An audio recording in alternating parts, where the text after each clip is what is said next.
He's not confined part of the day. He can be, he can be a pet.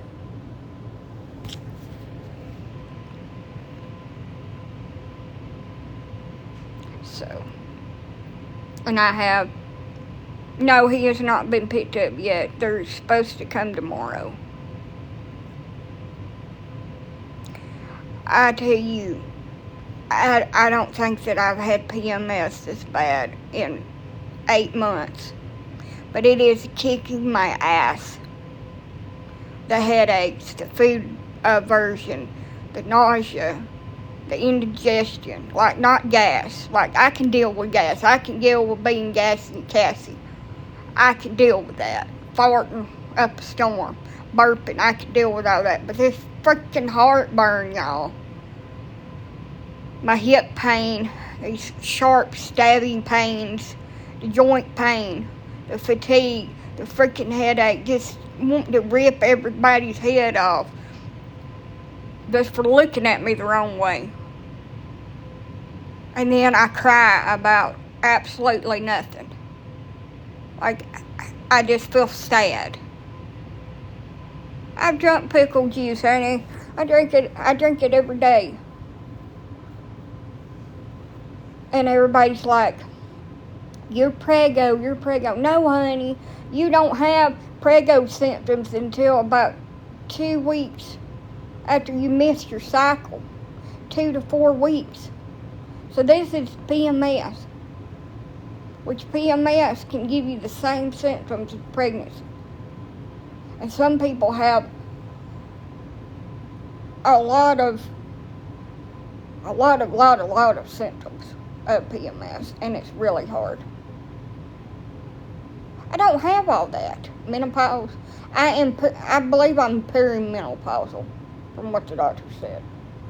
But I can be in that for 10 years. See, when I miscarried my son at 17 weeks, that's considered a late-term miscarriage. And I recovered from the birth and started my cycle back. That's when it all started.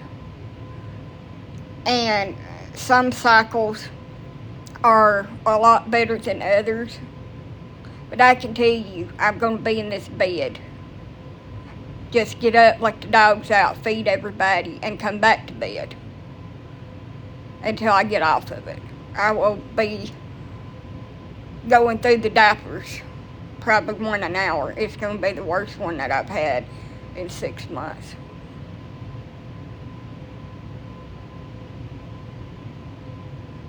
So I'm not even through menopause. So perimenopausal can last 10 to 15 years before you even start menopause. This is getting your body geared up for the change. And everything shifts. But I am one of the lucky few women out here that I've never had PMS. Never had it. In my entire menstruational life, I've never had it. And when I had that baby, almost halfway through my pregnancy, and then like I said, I had started my first cycle. I knew the first cycle, after not having one for 5 months, that it was going to be a little bit heavier and rougher for a cycle or two till my body got back into rhythm. When I tell you the freaking PMS, and I'm leaving out some symptoms, my breasts feel like they're going to fall off and walk down the street and catch a bus and go somewhere else. I am making milk. And everybody's like, it's just in your head. It's just in your head because you want a baby. Okay, yeah, I want a baby to play with and give back. Yeah, I do. I don't want to be pregnant. Nobody said that. And that's why I never said anything to the doctor about it, because everybody I tell about it, they make me feel like I'm crazy. I already had a pelvic exam. My pap come back abnormal. I gotta have another biopsy. This will be my second one in 2 years.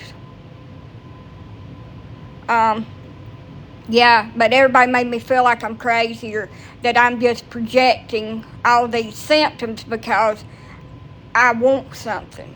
Honey, I ain't projecting shit. You know what I want? No mood swings. No breast tenderness so severe that I can't shower because the water hitting them makes me want to cry from the pain. No indigestional issues. No food diversion. No feeling like I'm going to vomit 24/7 because it gives you morning sickness. Peeing every 5 minutes. That's another thing that I could live without. So my miscarriage was July 2022. So it's been 2 years that I have been suffering this infernal hell every freaking month. And it starts in the lunar phase of my cycle. The lunar phase. So if you don't know what that is, so your first phase of your cycle is menstruation. And then you have a few days in between your cycle and when you start leading up to ovulation. And then you go into the lunar phase of your cycle that lasts 2 weeks before you start menstruating again. So mine starts in a lunar cycle.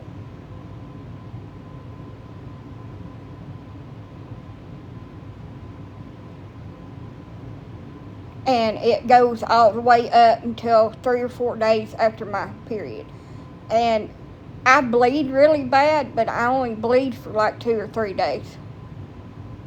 So, it's bad. Like, I still got a headache, but it's a lot better than it was earlier. Like, I could do without all that. I am so nauseous, I just eat. And I feel like I'm going to throw up. Not just eat, like maybe 40 minutes ago. I'm so freaking tired. I just want to sleep. I've slept all evening. That woman come and got the cat early. I told her to come on. I washed him. She come on and got him. I laid down because I couldn't stand to be up no more.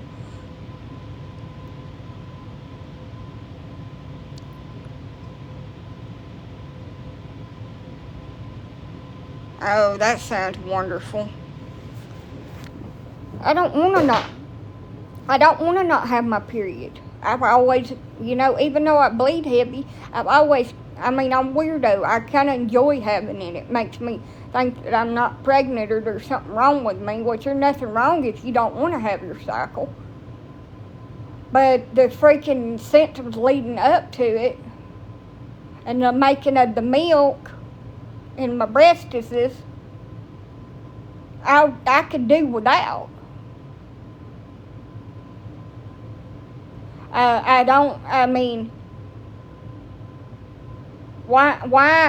are they liquid coming out of my boobs? That's just, that's not right. And they're painful the whole cycle. Like, I can barely stand to touch them. If I wear a bra, I will cry. They hurt so bad.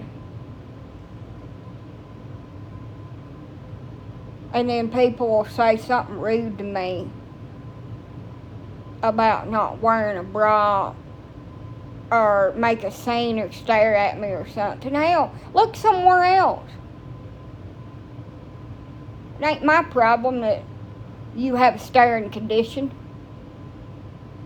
I was on here one night, somebody said, your headlights are on bright. I don't want to hear that dumb shit.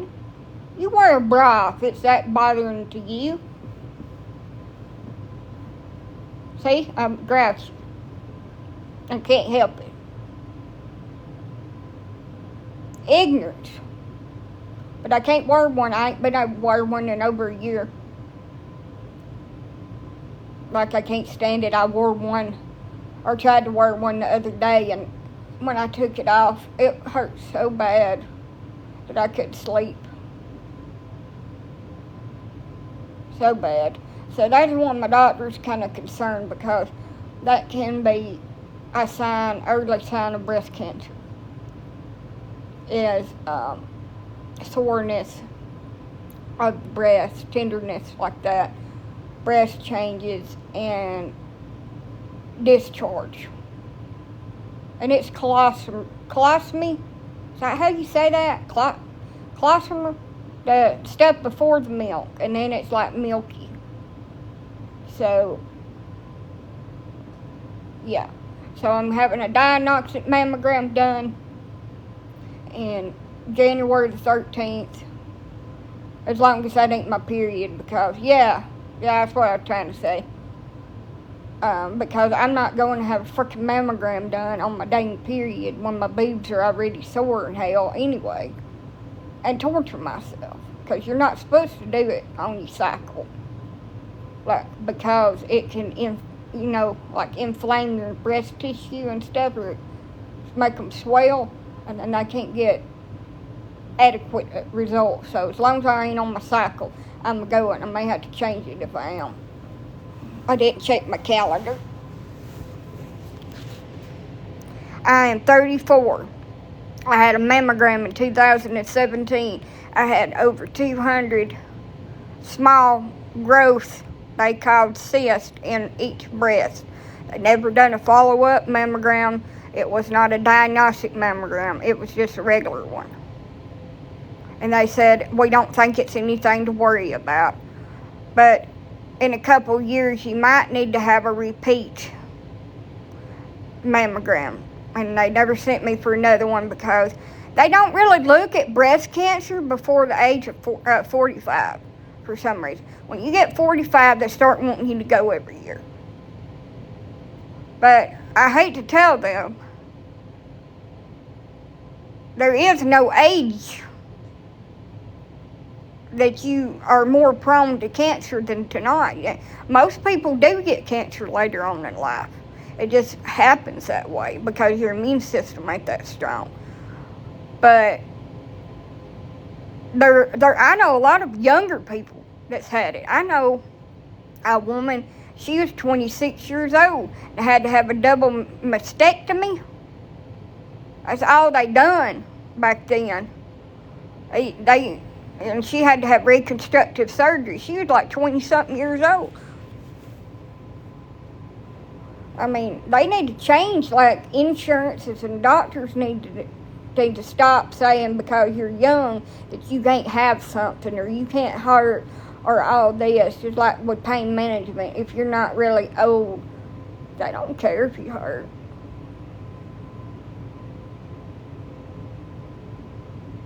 I tell you, the best hospital that I have been to in a while is when I went to the Bessemer.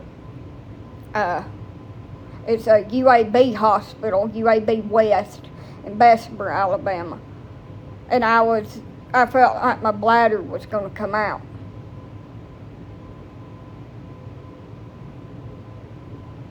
And they filled my IV full of the appropriate dose of morphine and didn't accuse me of pain-seeking or anything else like that. They told me to go home and take a Tylenol, that they didn't know what was wrong with me. I think it was 2001 when I was there. Or nothing like that. They gave me something to get rid of the pain because I couldn't be still and I was screaming in agonizing discomfort. And then run the test on me. And at first they thought I was septic, that I had a blood infection. But I believe it was my lupus because I've done that before and it's been the lupus. But my heart was trying to give out on me. It was my heart rate laying down on the bed with fluids. They pushed fluids through me to see if that would bring it down, because sometimes being dehydrated will give you an erratic heart rate. So with fluids, my heart rate was 194, which that landed me in the ICU, not able to even get up to go to the restroom for 4 to 5 days. And then I stayed another few days. I don't know how long. I'm thinking maybe a little over a week in a regular hospital room with 3 IVs. I ended up getting mastitis because my pump broke that I took, and they wouldn't bring me one. That was the most painful thing. My baby girl come to see me. She breastfed.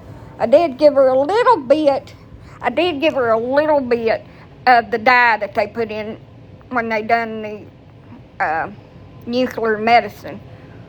But it was just like trace amounts of radiation. So she was okay. She'll get a lot more with x-rays and stuff, I'm sure, over her lifetime. She's fine. They didn't tell me. I asked the nurse, because I knew she was coming, if it was okay. And she's like, oh, yeah. And then radiology come in there and it's like, oh, well, you're supposed to wait, like, another day or something. She said, but it's okay. She said, they're probably just like trace amounts. I said, oh, so my daughter's probably going to glow in the dark when you turn off the lights. And her daddy over there, you be nursing her. You're going to give her whatever you got. I said, you're an idiot. You don't know shit about breastfeeding. If you did, you would know anything that I've got, that I'm making antibodies and they're coming out in my milk to keep her from getting whatever in the hell I've got. And I already asked the doctor for whatever medicine that I was on, make sure it wouldn't hurt her, because it wasn't nothing but antibiotics, and they said it was fine. So she's gonna be Ninja Turtle, y'all. She got some green juice. I'm doing good.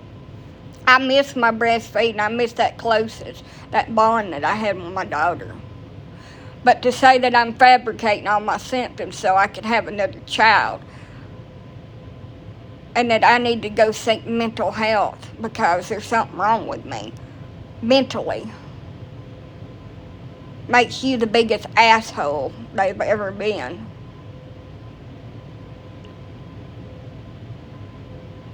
And don't do that to nobody. If somebody comes to you honestly with whatever symptoms that they're having and saying, well, we can't figure out what's wrong with me and this is how I feel, don't dismiss that. Don't dismiss them and say that it's just in their mind, because you never know what could be going on with them.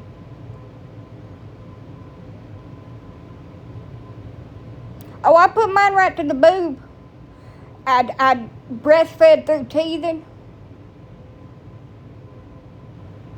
I mean, hell, there's a lot wrong with anybody. Right to the boob. I breastfed through teething. That first tooth, y'all. Oh my God, the first tooth. When the gums are itchy and they clamp down and just drag it down like a little nail just sticking up. I had that trouble when my youngest son, I used breast shields. And my youngest daughter, she had trouble latching too. They was both preemies. So I used breast shields.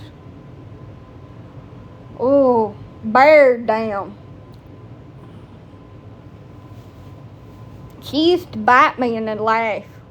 Lord have mercy. Somebody made that child laugh while she was trying to nurse, and she bit the shit up out of me. It was cute, but it was painful. Little giggle that they do. I was like, now, quit before you get choked. It was so cute, the little giggle. But that dang sharp shooting pain that went up through my boob when she bit it, it did not feel good. Yeah, you can use breast shields. I don't know if they had them then, but they make your boob nipple like a bottle nipple. It's like a little piece of plastic that just goes up over your nipple, and it's like a bottle to them. Makes them easier for them to latch and stuff. Because I can't pump. Now, a lot of people can pump, and it is hard for them, and like, some people give up on it after a while and just go to formula. But I can't pump. It'll get rid of my supply. I need the connection that I have with my baby.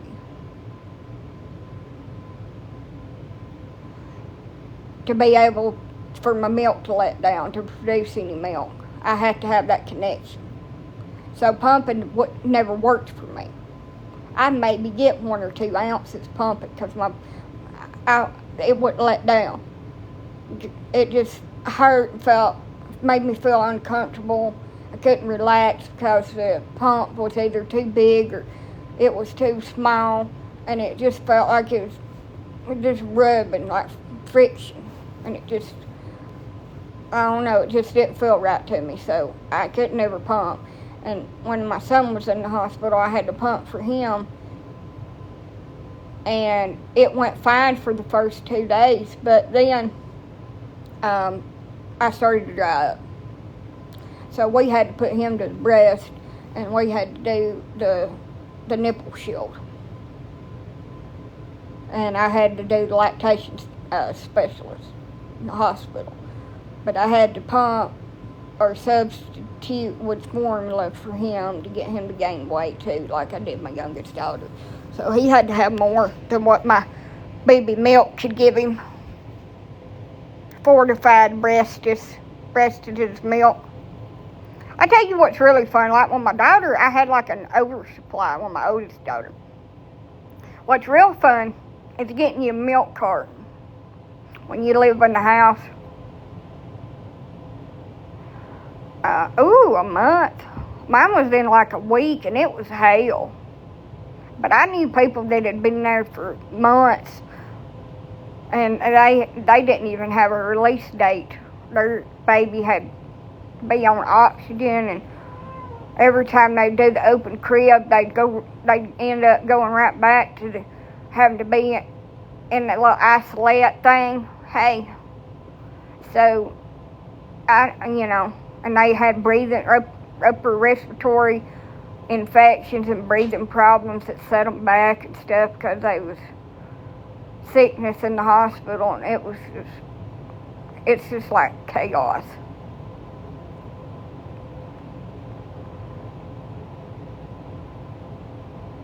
Yeah, it's hard. Like, preemies are hard.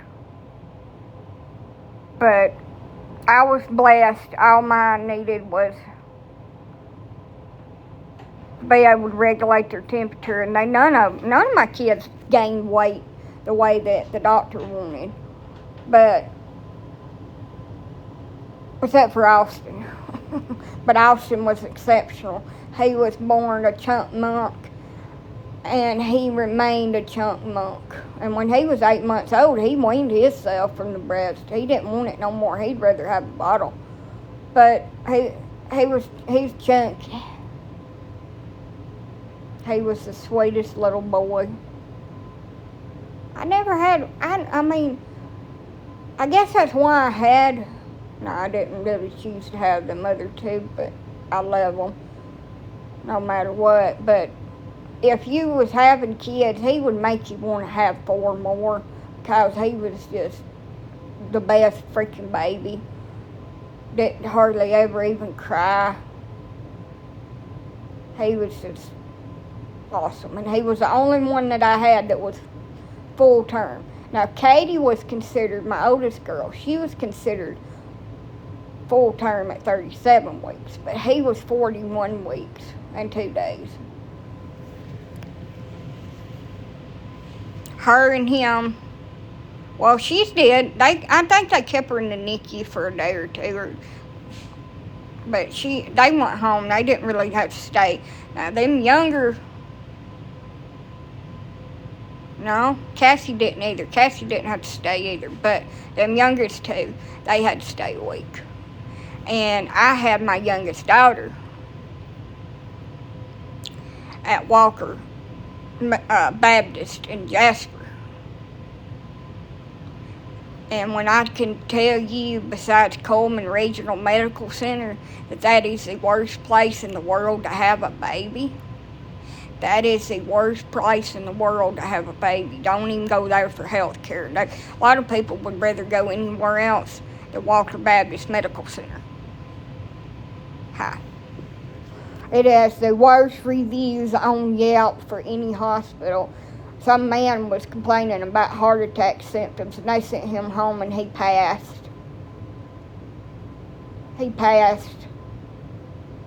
And his wife wrote a review about that hospital. I'm okay. But anyway, they was rude, nasty trolls to me. And they turned me into freaking CPS.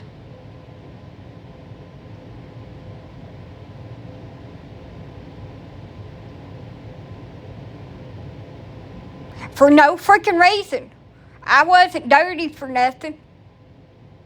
Yes, I have a Facebook. But I'm on TikTok. So, mostly. I'm not hardly ever on my Facebook. Like, just to share memes on there. I'm not really a Facebookian. But I have it. But anyway. Turned me in. Didn't tell me why. Never neglected my daughter. Never done nothing. They come to the freaking hospital the night that I had her starting their bullshit. And they was mad as hell that I wasn't in their county where they could. I will try to add you when I get off here. So they transferred my case. Nobody was really wanting her right then and there. And I hadn't done anything wrong that they wanted to fabricate at that particular time, so they closed the case out. I'm talking about my youngest. But my oldest daughter, Coleman Regional Medical Center, assholes, called the freaking CPS on me for her too. And they come to the hospital talking about taking her away from me because they didn't think my home was adequate. And they had to go down there and look at it. Well, they told me the case would be closed. And then the supervisor showed up 4 months later and removed me and her from the home, placed us in another home under a safety plan that I abided by, even though I thought it was stupid. And then come and pick my daughter up from me because they said they was receiving too many complaints. Not that I did anything wrong, not that I neglected my daughter, but they had received too many complaints, they said, and they was sick of having phone calls, so they just come and took her.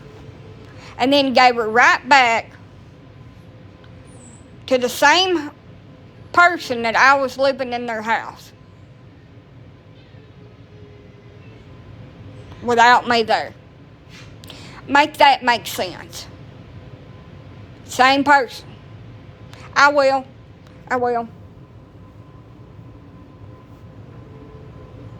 It took 7 months to get her back in the home. A high-priced freaking lawyer.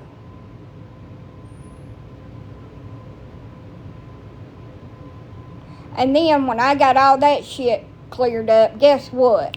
My ex and his mother went to the freaking courthouse because I was going to divorce him and started a bunch of bullshit. Tricked me into coming around them. Hey. Then had them to called the cops, got me arrested, and had the CPS come in and take both of my kids. because Austin wasn't even thought about then.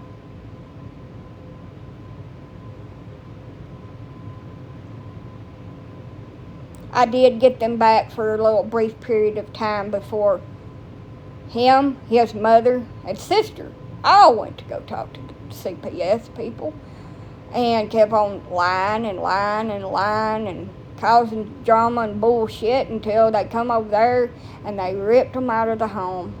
And then the CPS forced me under duress and telling me that they're going to put me into jail to sign a false statement saying that everything they said was true and fact, but they threw the statement out because they threatened me into it.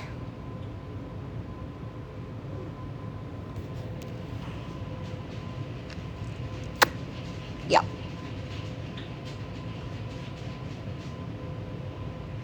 And then at 5 months old, one of my ex's sisters' children's partner, mother's best friend, that was the nurse that come to see my son in home health because he was preemie, called and reported me for medical neglect.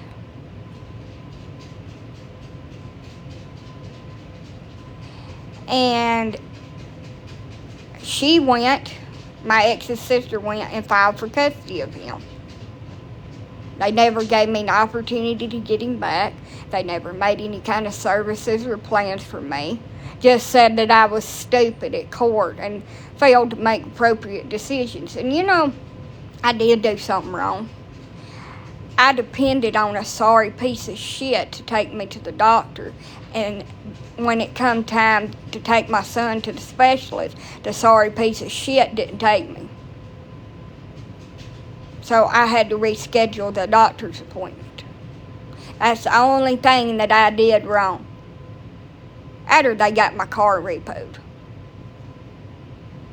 Them and their family.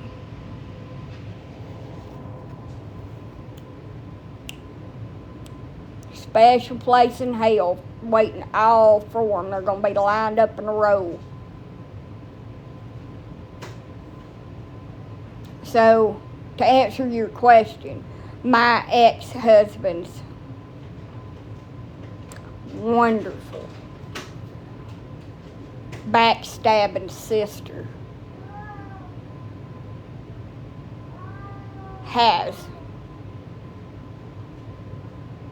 So the original report was for medical neglect, but they never listed or said to the judge what allegation they had against me because it was it didn't have.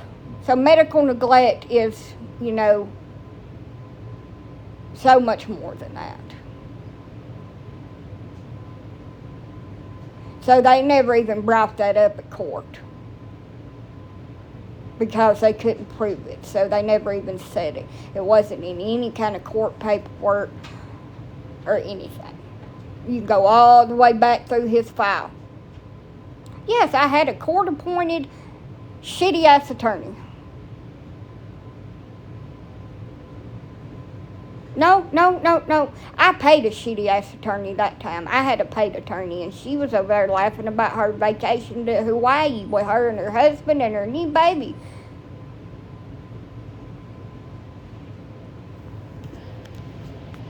And guess what? A little birdie flew into my ear the other day and said, "Hey, do you know that your ex-sister-in-law is bad-mouthing you to everybody?" I said, "It don't surprise me, because, hell, I walked into Walmart, and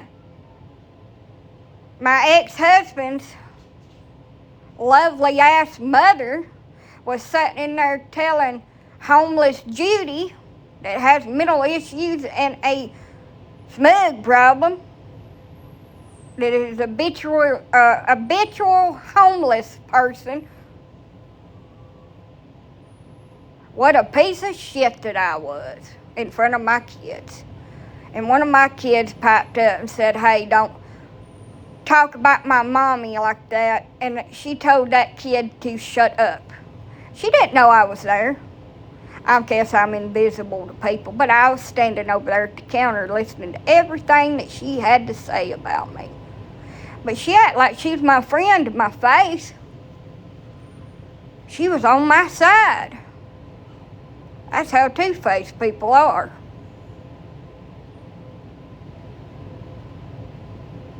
I have not been back to court. That was cool. I have not been back to court in a hot minute. But you can throw dirt all you want to. It don't change how the story went. It don't change the truth of the matter. And people will see through your lies. I don't care. I care that you're hurting my kids with your bullshit. My kids, not yours. You didn't birth them. They're not yours. You can make them call your mom or make them think that you're their mother or tell everybody that they're your kids. But guess what, Buttercup? They're my kids. They look like me. They came from my body, and they will always be my kids. Always. And they will always want their mother. Period. Sweetheart. Because I know that my ex-brother-in-law and my ex, well, his whatever she is, that he lives with, his wife. I know that you're watching me. You're stalking my page. I know you're there. And I don't give a shit. Because I've been silent for what? What have I been silent for all these damn years? I ain't told the truth about everything. But you need to make sure that them kids don't hear what you say about me when you run your damn mouth. Because kids don't need to know grown-up business. And I know everything. I know everything. I have spies every damn where. I know what's going on, when it's going on. Don't think I don't. I know people. People tell me shit because they think that's the right thing to do. I don't really care because y'all are like nothing. I don't care anything about y'all. I don't care what you do. I don't care who you say stuff to, but don't be saying shit to my kids. Because you're damaging them mentally. You're going to cause them to have mental problems and trauma. Keep your damn mouth shut around kids. Act like you got some fucking sense. I've always kept my mouth shut around my kids about y'all. Because they're kids and they don't need to know grown folks' business. I don't need to know nothing about nothing but schoolwork and activities and when Santa's going to come and bring them shit. You don't talk about folks. Don't make shit what they've done. In front of kids. It don't matter what their mama, daddy, sister, uncle, grandpa has freaking done. Don't make a shit. Them kids don't need to hear about it. They'll figure it out when they get grown.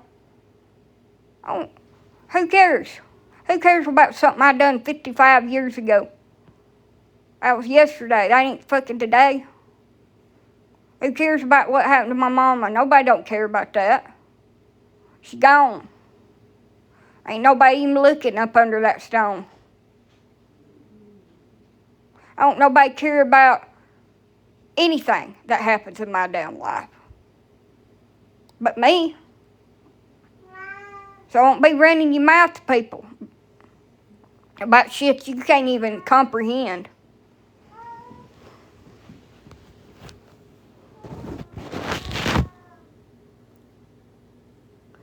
If people that has kids with folks that are split up would have a little bit of common decency not to do that. Yeah, sure, you got the problems with the other parent of your child. I give you that. They're probably assholes. Oh, I'm a smug addict. They're telling my children that I'm a smug addict. And that's why I've left them, because I've been on smugs. I take a piss test today. Take a hair follicle test. Go back all the way damn year. They won't find shit. I ain't scared. I ain't doing nothing wrong. Fucking lying ass trolls.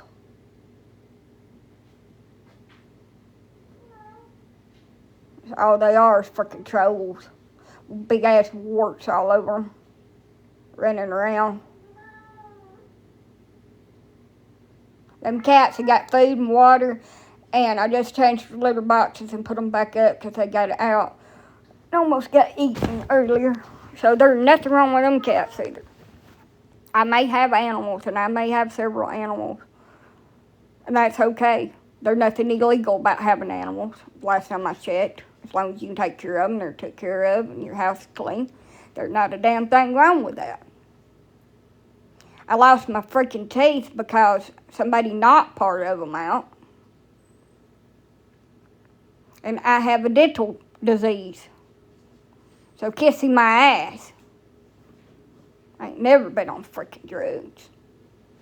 Dumbass motherfucker. That's what pisses me off. That is slandering my name. I don't care what anybody does that's technically shares DNA with me. That's not me. That's never been me. I ain't never been arrested for that dumb shit.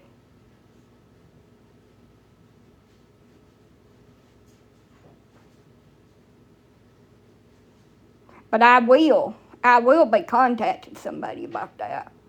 Because, you ain't gonna run around and say that shit about me. I won't stand for that. I'll stand for a lot of things. I don't give a shit what y'all do or where you go. But you ain't gonna run your mouth and tell shit like that about me. That's crossing the line.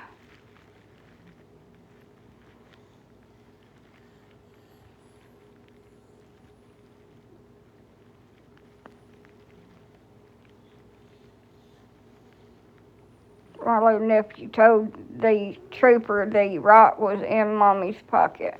What rock? I don't have family. And that's fine with me. I ain't never had nobody. You don't need no... You do, but you don't. You want it. You want support. You want... But I'm going to tell you something. When you go up against people, certain people, they will try to alienate you from any kind of support that you have. So you have to have silent support. Oh. Well, that's not good, is it?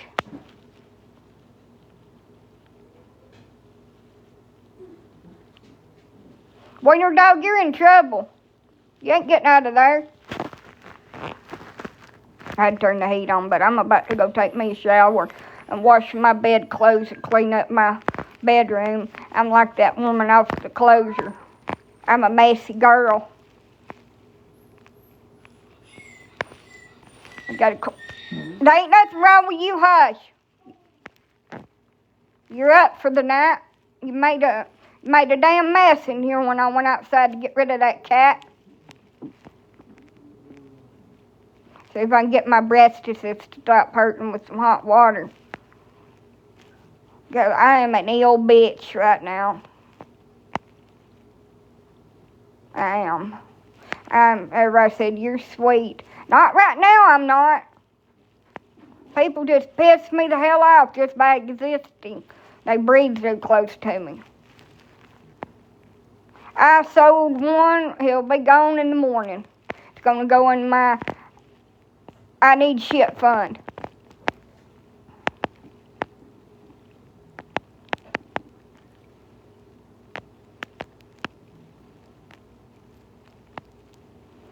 I need to go see Christmas lights and drink some eggnog. I can't drink no eggnog. I'd throw up. Maybe some apple cider. You know, some without alcoholic beverages in it 'cause I don't drink. He's black and white. You can hear him barking. It's Bear, little teddy bear. He's going in the morning. He's the young feller. And then I still got 4 males in there and a female left. I feel like teetotal dog shit. The test.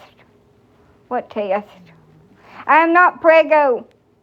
I'm waiting for this damn period to come so I quit suffering. Suffering so bad. These young girls that's running around.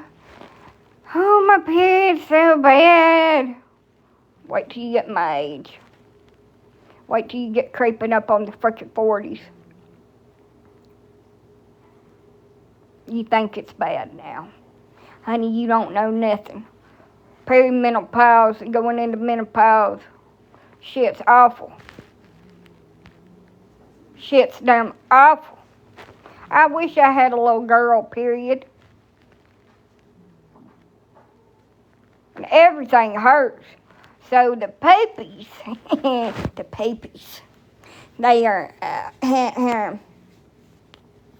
the males are 500, and then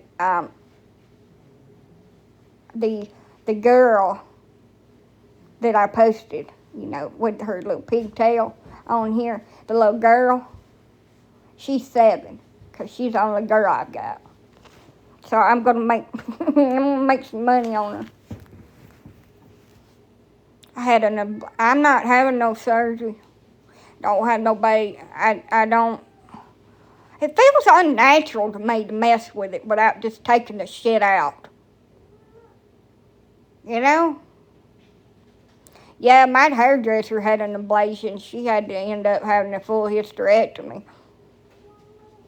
They just take all the shit out. Everything except for what I need so I don't turn into a man. 500 for a boy.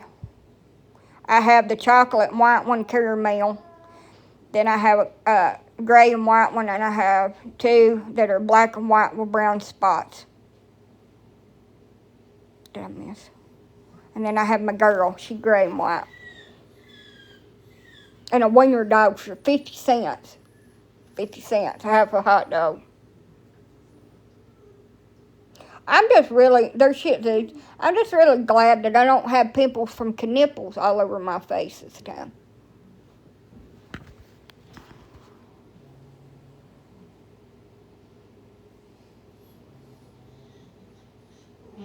I feel you. They done my grandma like that, and then they went back, and her ovaries had shriveled up and been reabsorbed into her body. But I just don't want to turn into a man. I don't want my voice to get real deep. And I grow a mustache. Looks like a fuzzy caterpillar, I do have a mustache, but it's white, so it's just got 1 or 2 black hairs up there, and I just wax it. And I know that a lot of, like PCOS, I probably said that wrong, but I know that they have more like testosterone than they do estrogen, and it causes facial hair growth, and I can only fathom to imagine how hard that must be on these ladies. Just pluck it. Bullshit, that hurts too bad. I'm waxing. I ain't plucking that. I ain't using one of them little shavers on my face either where that hair comes back even quicker and faster and blacker. I'm gonna go to a Chinese lady at a nail salon, and you want me to do a lip tool? You want me to do a lip tool? And she just lathers that scalding hot wax up on my upper lip before I even have the chance to answer. And then she just rips it off, and my soul leaves my body momentarily. I find the pain, and I just lay there just staring up at the ceiling, and she said, "You okay? You okay?" I was like, "Yeah, I am fine." I'm fine and dandy. Just give me a minute. And then you have to pay her. You get tortured and then you get burnt. All the hide ripped off of your face with the hairs. And then you have to pay for it. You're paying to be tortured. Hush up! So, I can't wait till I start growing chin hairs. It started. Now, she don't even ask me. She's like, you want me to do a lip tool? Oh, it needs it. It needs it. You have mustache.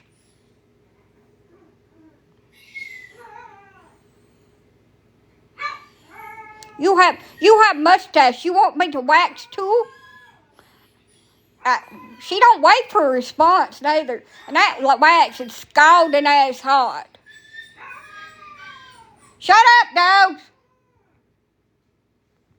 And she just lathers it all up there and it gets on your lip right there. And then she does. And she rips part of your damn lip off, and it's just blood red right here and around my eyes up here where she's waxed my freaking eyebrows. And then I come out, and whoever I'm with just like blatantly stares at me. And I said, what the fudge are you looking at? Your face is all red. Did it hurt? I don't know. Will it hurt when I whack you with something? Will that hurt? Quit looking at me and look at the damn road or out through the window through the Walmart parking lot. Because right now is not the time for your stupidity. Of course it freaking hurt. And it burned too. My skin's on fire. My skin looks like a freaking hot tamale that just come out of one of them machines at a gas station that's been there all damn day. Of course it freaking hurt. Looked like a rose garden. Shut up! So I have 6 puppies left. If she comes tomorrow, then I'll have 5. You're not getting out, so hush. I just put you in there and you're going to stay until I decide to let you out. You're in jail. You're locked up, won't let me out.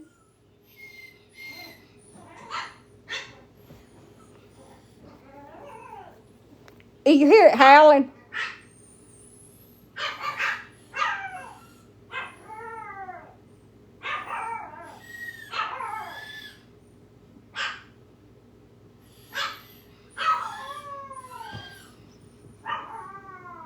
How on the disturbing it's singing?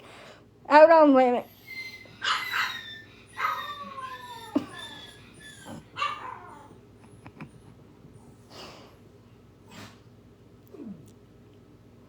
This puppy is like 2 pounds.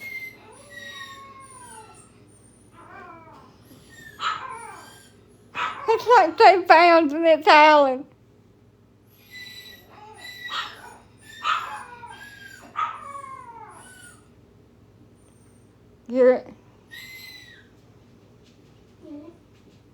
I ain't loving on that baby. Then I won't want to get rid of it in the morning. I ain't doing that to myself. He's talking. Yeah, he's always been out. He's dirty, though. I don't really want to show him dirty. I was going to wait till in the morning and give him a bath because it ain't good for him to wash him a whole lot instead of washing him today and then having to wash him tomorrow. And when I take him out, I got to give him a shot. So, I don't want to show him. I tell you what, when I get to... Shut the hell up a whining, Wiener. Ain't nothing wrong with you. Lay down. I'm going to put her in there with them other dogs so she'll hush.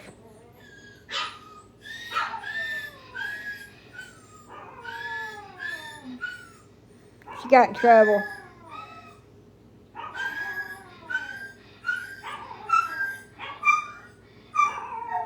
Hush! Yeah, they hear me talking, so they're going to bark and show out. How many wiener dogs do you have? 1. And 1's a damn enough for the rest of my life. I had a wiener dog when I was a kid, and it stayed up primarily outside, and that's why that was the best freaking wiener dog there ever was. This this one right here. The wiener dog is in trouble for pottying in the house repeatedly after I have took her outside about 8 times today and told her no. So she is up for tonight. I put her in her kennel and she will stay in there, and she is not happy about it. What am I going to do with them? Nothing. Take care of them, feed them like I've been doing. I'm not going to do nothing.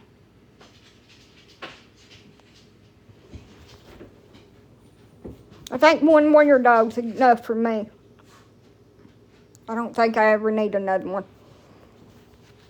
Sell them. Why? I ain't selling my dogs.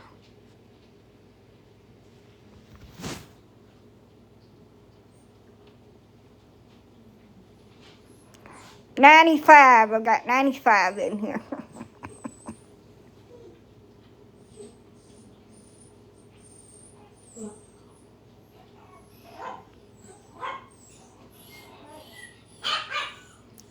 $95 hot dogs on the wall.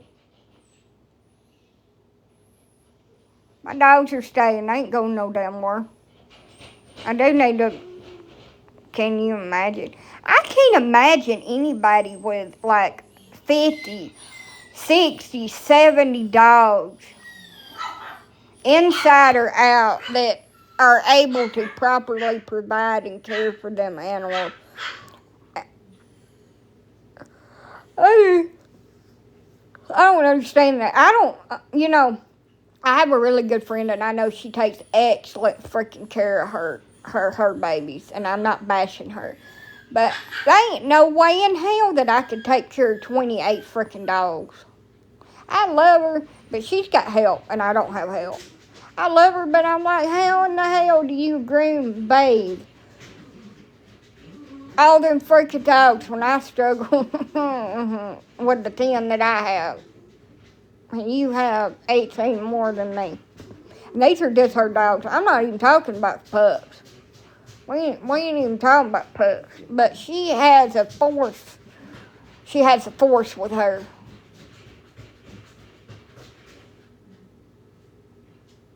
I just don't answer questions about how many I got because, oh, God, you got that many? Ain't none of their damn business. Look, my wiener dog, one of them is enough. She's constantly into everything. She digs. She chases squirrels. She escapes and run out through 3 different yards in the middle of the night. And I had pounce on her like a cat pouncing on a rat.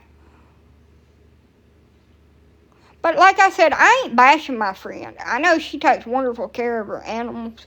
And she probably takes better care of hers than I can of mine. Because I'm spread out for damn thin, like a thin layer of butter on a piece of toast. But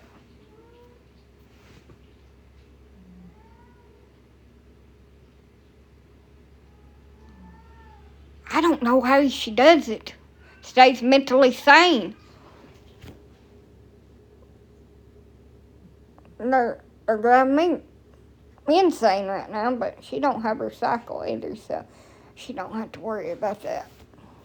Anyway, she is downsizing. She says she wants to spend more time with her family.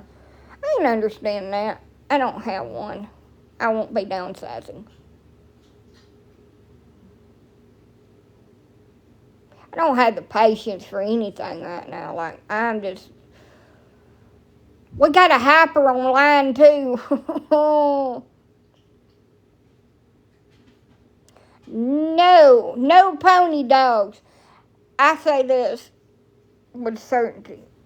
When my bigs pass, and I have them cremated, that is my plan for them, to have them cremated.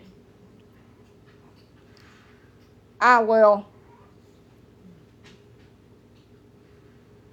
never have another big dogs in me. It's just too hard on my back and everything. And I feel like there's something on my eye. They're itchy.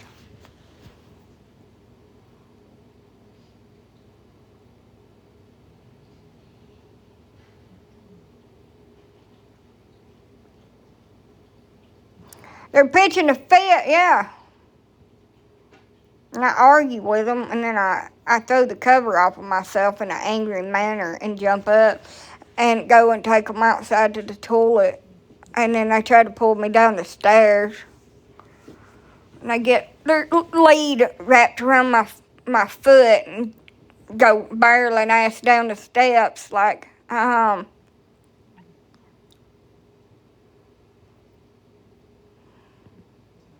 taking your ass with me. Gonna take you for a ride like Beethoven. I do not have the capacity to fall down another set of stairs. I broke bones and tore things up that shouldn't be torn up. Elsa don't do nothing but damn sleep. Her old ass.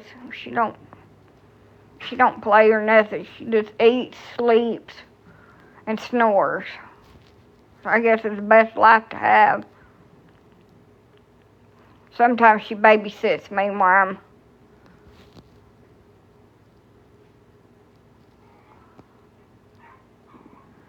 I'm one of these days, them dogs are gonna jerk me out through there, and I'm just gonna be dangling over one side of the rails on my steps, just upside down like a bat on a chain. That's what I'm gonna be. No, I don't have a post office box, but if you want to send me something, you can DM me. That's what I'm gonna be. I'm just gonna be dangling out there, praying to God that somebody comes and helps me and my dog don't freak out and break one of my legs or something. They take me on the hell of a damn ride all the time. And I was like, they just need training. You can't train these horses. They're like a ungilded stallion that you try to put a saddle on after it's been out in a field with a bunch of mares for the last 15 years and ain't never even been touched. That's what they're like. You're gonna break a bunch of shit trying to train them. Your hand, clavicle, a couple more things. Your pride.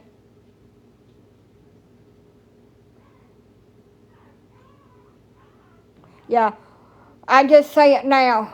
Neighbor calls 911 after seeing their next door neighbor jerked out the front door trying to take their dog out to the bathroom. Police and rapid responders said that it took them 15 minutes to get by the dog where they could untangle her leg that sustained tissue damage and a torn ligament.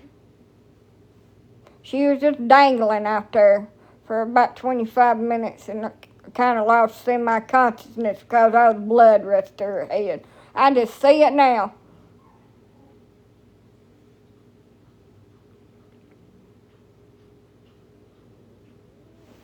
On Fox 6 News tonight. Tissue damage, soft tissue damage, and torn ligaments. And then everybody will say, see, I told you should have got rid of them dogs and you was going to get hurt with them. And I'm just going to hang up the damn phone. I don't want to hear that shit. I'm hurt.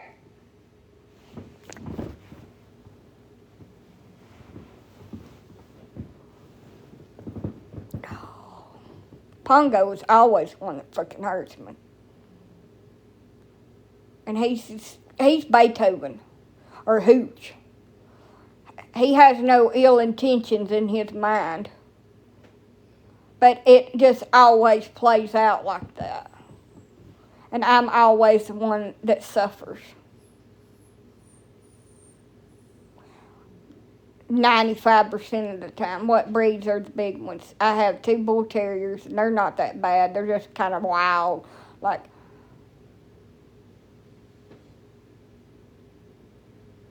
And I have 3 Dalmatians. And Pongo, he's pushing 120. He's a big boy. And then Purdy, and the other one's about 85 pounds. They're not small. And Purdy dead weight pulls me as hard as she damn can when I let her out. And I had to straddle her like I'm trying to ride a small bucking bronco and to get her from inside to out.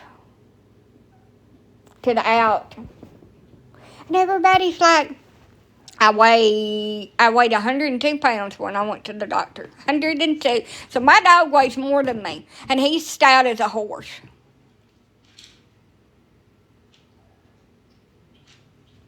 Yeah, I always scream, damn it, Pongo, when he gets me with his cable. I always scream that. I also was behind the house hollering out, damn you, dog. You're going to break my leg. You're pulling me down in these weeds. That's what I was screaming last week. You're going to break my damn leg. Quit pulling me like that. Well, I'm trying to hold on for dear damn life to his collar like it was a bridle. And he's dragging the shit out of me. It's as hard as he can freaking pull. I'm going to get me a damn wagon and attach it to these strong-ass damn dogs. Or a saddle and a bridle and put on one of them.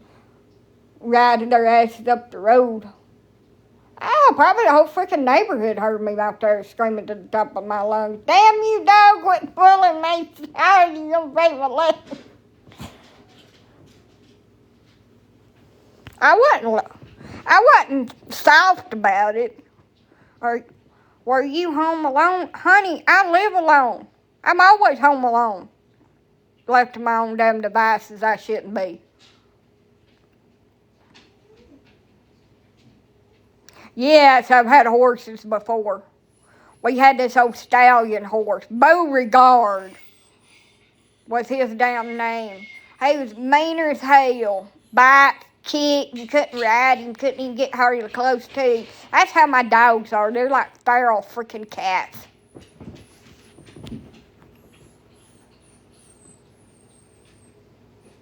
Look, my dog has dislocated my shoulder twice.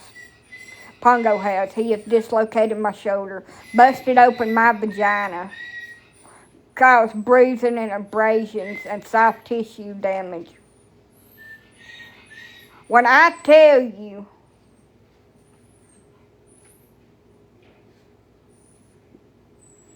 that dog is a beast. He is a beast. Busted open my vagina. I think that was the most painful thing. I was shaking. I was in so much pain. I think that was the most painful shit that he done. I mean, having to get my arm popped back in the socket, that was pretty damn bad. And him spraining my wrist on top of it, that was pretty damn bad. But I think the vagina thing was the worst. I think the doctor said it was about 4 inches. 4-inch laceration. Well, me and him went off the steps, about 6 foot up in the air, and he landed on top of me. And one of the nice steps obliged me with its pointy end.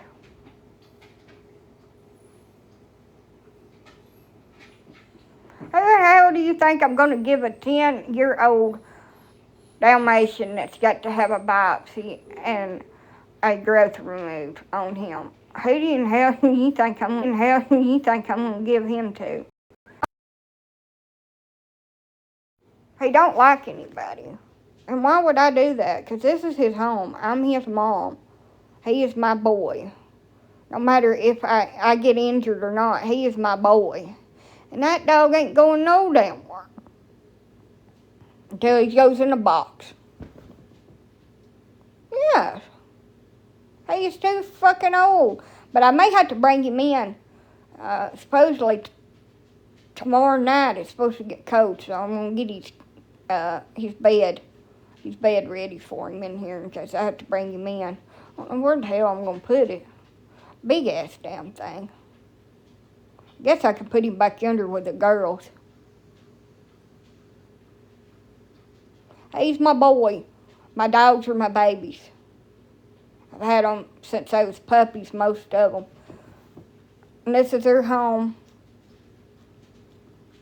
And they don't leave unless they leave and go be put in an urn.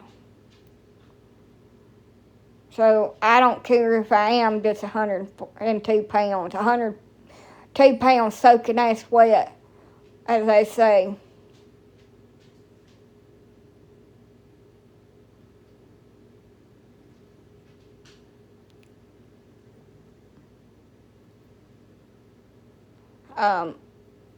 He ain't going no damn where.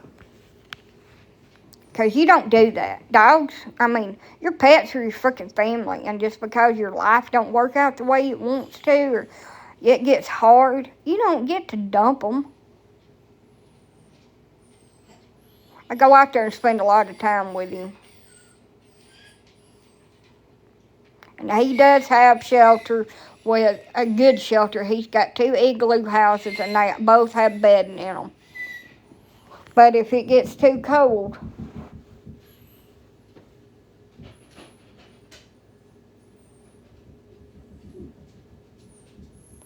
I will bring his old big fat ass in. And he likes to sleep in the bed, and he snores. But he stays outside the majority of the time because I don't have another following me. And I don't think the chain on the front will hold him when I let him in and out. But my other big dogs are in the house, and they have been for the last year, but they're not as stout as Fat Boy. He is a Dalmatian, and he's bobtailed. No, he was not born that way. I had his tail off because he broke it. He broke his own damn tail doing some kind of dumb shit.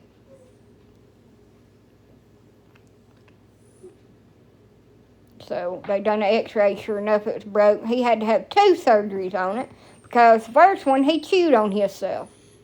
So he had to have a second one.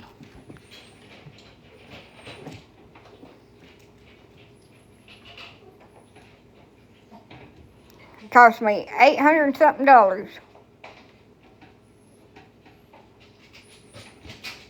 I don't know nobody. That's why I'm trying to get this place out here fixed. In case something happens to me. That's what my uncle asked me. He was like, who's going to take care of them animals if you get put in the hospital? Nobody. There's nobody to do that. So, I just deal with shit and put it off and put it off and put it off. And I'm trying to get my indoor-outdoor kennel out here fixed. That way, I can put them all out there. And they'll have feeders and waterers and have like automatic door system with a run where I can open the door and let them out. You're lucky. I heard labs live a long time. Most big dogs don't. Our last big dog only lived to be about 12. He ran off and never did come back. My grandpa buried a Rottweiler that got run over, but it was a girl dog. And he was a boy. So we never did find him, never did figure out what happened to him. He broke his chain and ran off after a dog getting heat. And we never found our boy, but we found the girl dog he was chasing. But I'm sure he's long gone by now. Hell, that was when I was a little kid. That's 20-something years ago.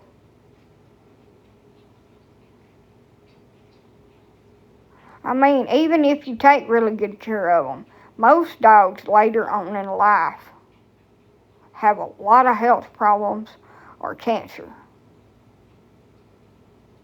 And they just, most dogs just don't live very long.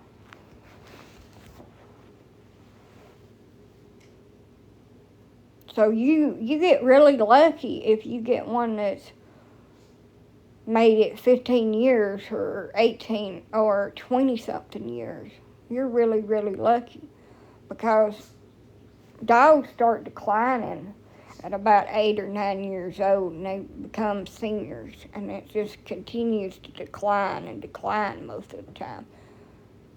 Like Pongo, he's got a growth on him. He's got to have took off a biopsy, and it could be cancer. And if it's cancer, I don't have gobs and gobs of money to send him off to the university or veterinary school for some kind of radical chemo treatment that's going to save his life. I'll have to euthanize him. As much as that pains me, he won't live through it. There won't be no radical treatment to cure him.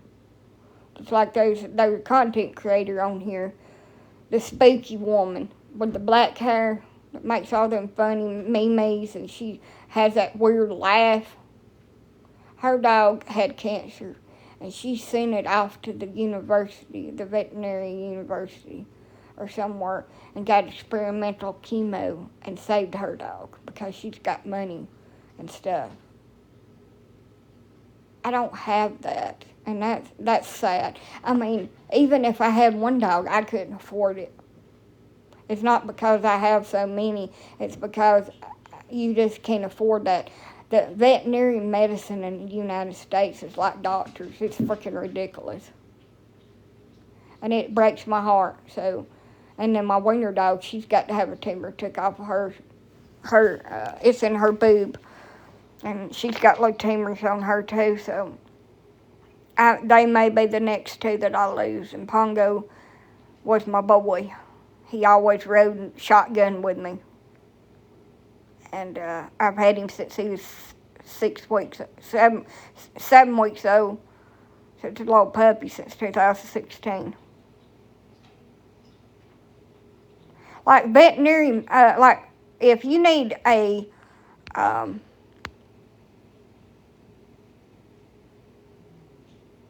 if you need an emergency vet visit, like vet will charge you like $100 to do an office visit. If you go to emergency, it's $500 right out of the freaking gate just to be seen. I try to do. Pongo is really good about chewing on sticks and bones and stuff. Like, the C-section cost $800 at my vet, but if I took her to an emergency, it would have been, I think I was quoted $7,000. $7,000 for the same procedure, but at an emergency clinic, and it all had to be paid up front.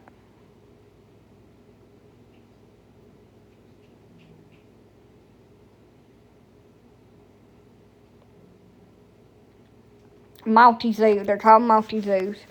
But Elsa's over here, and everybody's like, what's that on her face? It's a growth. As far as I know, it's harmless. It's from aging. She has age spots, so does Wiener Dog. I don't really want to put my Wiener Dog through surgery, and her 15 years old, and my 10-year-old male back there. But it don't really affect her. She's got little growths on her, so I figure she's probably got cancer.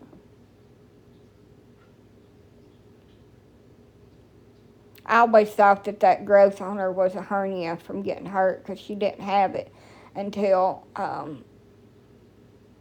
after she got her back messed up. But it's not a hernia, because a hernia would be attached to her abdomen, and it's just in her boob. And it could be an abscess or something now. I've had that with a dog that I rescued. She had an abscess in her breast, and I had to have it removed, and I was going to euthanize her. She come from a backyard breeder situation, an unethical breeder, and she's too old to breed, so they was just going to put her to sleep. She had abscess. So I took her home. She was a beautiful golden retriever. She had AKC papers on her. She was gorgeous. I named her Sunfire because she was red looking. And I paid for her surgery. I took her home, and the bitch that had took me over there to go get her got pissed off at me because she had stole their pug dog and was wanting to sell it. And I gave it back to the people because they came to my house and they gave me a reward.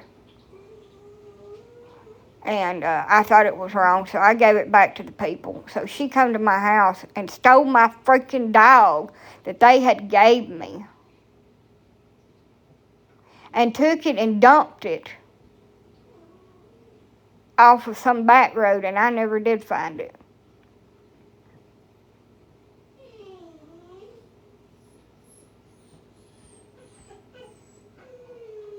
But I need to go, and I don't know if that's like, it could be a separated hernia. It could be a separated one. But I do need to go get it taken care of as soon as I get my car back. And I can afford it. Like goes, it's going to be about $800 a dog for the surgery, blood work, and all that shit. I don't have health insurance on them. Now, I could get a health insurance on them before I even take them to the vet, because I've never said anything to the vet about it. It's not a pre-existing condition, technically, because they ain't been seen for it. But I could get them some good insurance and then make them reimburse me for all of it. Cockatiels, I know. Tweet, tweet. They're my babies. Cockatiels. They're not cockatoos. They're cockatiels. Are they the... Shut up! Are they the, what are they called? The white ones, or are they the gray ones? Is that what they're called?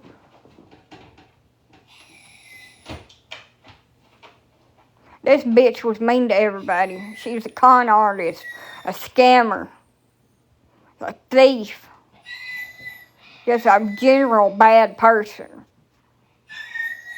The gray ones. I mean, birds are one people owners too.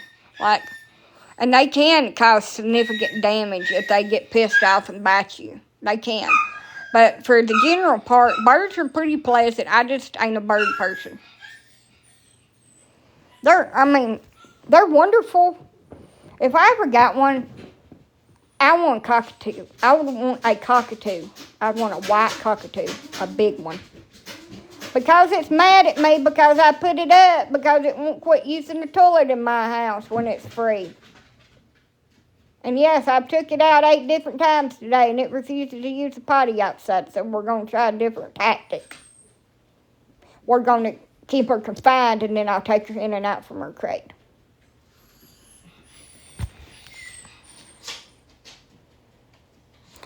But birds are generally one people owners, and most of them don't readjust when they're rehomed.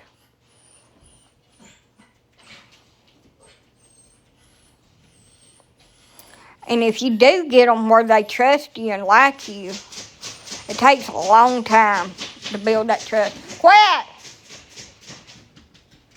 She's going to make me let her out now. She's going to pitch a damn fit about it. A clawing and a damn scratching.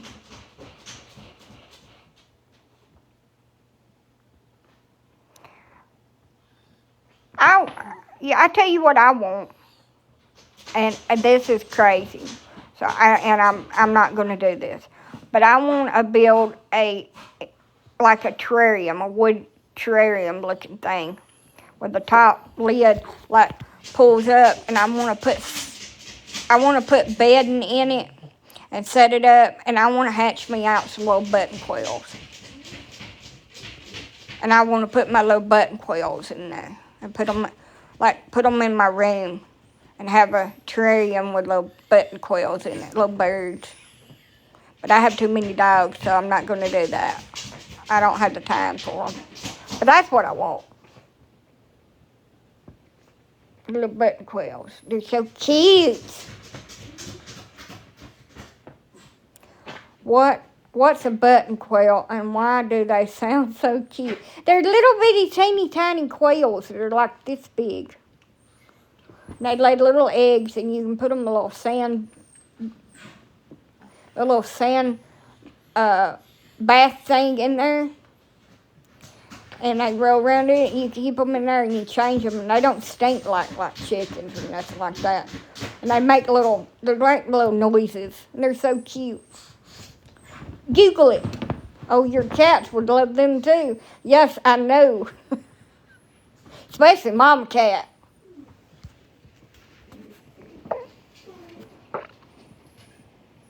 Go Google it. Go Google button quills. Look, I got a video. What is the temperature there tonight? I don't know. It's raining and snowing outside.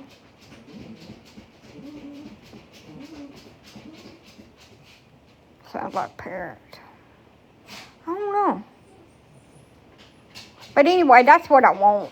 I figure I can keep them in there set up. Like, if you build one, it's cheaper. You just get, like, 1x1s.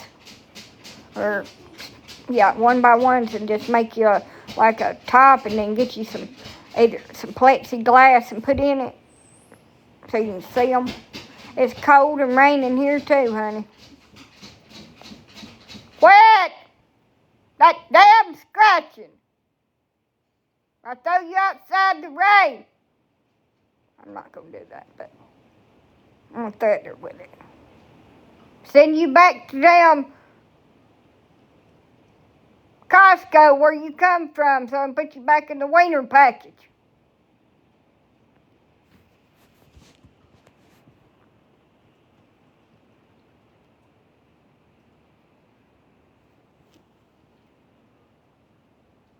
Please bring your dog in. It is in. Pongo's out there. But he's got a dog house. And he's smart enough to get his ass in it.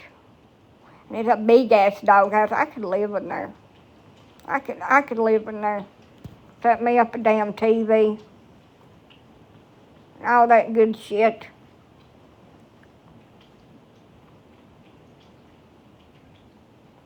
Chihuahuas do look like little small rodents. I had one. That poor thing with that big-ass comfortable dog house with all them shavings in it that he lays on top of like a little fat king that he prefers to be in his. Jesus, sweet Jesus baby. Them button quills are so easy. The cutest birds I've ever seen. I want some so bad, but I don't need no more animals. I keep on telling myself, Joanna, you got a gob of cats, and you have dogs, and you have little cute, fuzzy, fluffy, long-haired dogs, and you have big dogs, and you have enough animals. But God, I want them. I need them. I need about 20 of them, and I'll even buy a terrarium, because hell, I can't make shit like that. I just need them in the damn terrarium. I'll hatch them out. Little bitty tiny babies.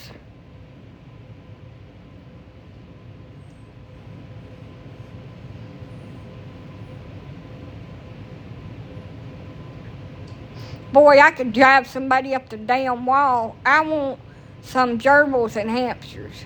I had 40 freaking gerbils when I was a kid. I was a rat girl. I always had rats. I did not care for the freaking hamsters. That little bastard bit the hell out of me.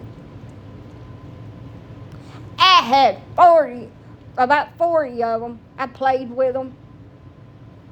They'd sleep with me. I was a rat girl, and I had a jumbo rat that weighed about 10 pounds. I was the rat girl. I'm not scared of rats. I don't know why that rat scared the hell out of me the other night. It's probably because it leaped out at me like it was trying to bite me a hold of the neck. But I don't know. It scared the shit out of me. I was half asleep too on the toilet with my privates exposed to the world. And it was jumping towards me. So I ninja kicked it. Pow! Clipped it with my foot. And it bounced off the door and ran away. But gerbils are awesome. They jump. I wouldn't mind having a baby gerbil again. Or a baby jumbo rat that was raised, for a pet in somebody's home that was socialized and wasn't just mass produced. I'd love it. In the house? In your house? Yes. Yes, we have rats in the country. And that's why I have cats, because my cat's eating rodents. And that's why I can't have a rodent. And plus everybody say, that's nasty and it's dangerous. So I don't have one. But I love them. I love gerbils. Gerbils.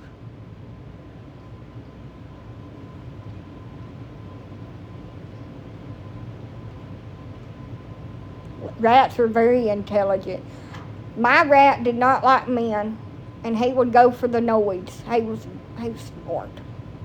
So smart. I love creatures.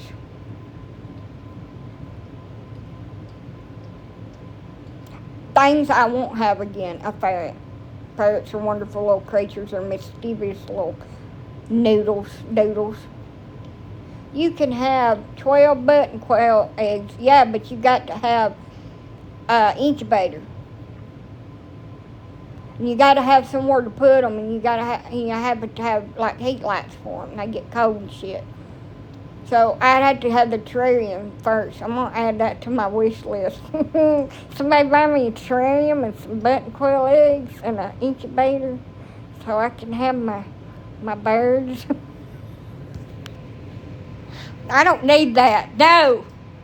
You don't need them. Don't need them. They are cute as hell, and they have little bitty tiny babies that are this big. But you don't need them. You don't need them, but you want them. You want them real bad. You want critters. You want your house to be a museum of critters. But you can't do it. The joy that I feel about having a terrarium in my bedroom full of little button quails. And I want a water bed so I can put goldfish in it.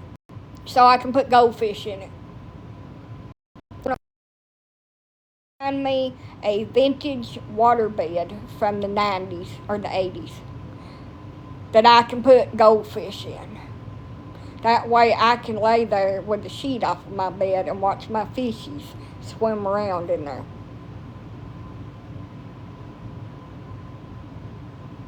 I used to have one my mom had one, and we had fish in it.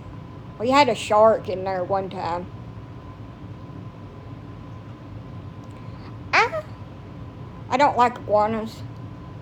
Got my ass whooped by one. It whooped the shit out of me with its tail. I don't like them. It's just kind of scary. But I had a water dragon. I loved it. It's like a little iguana.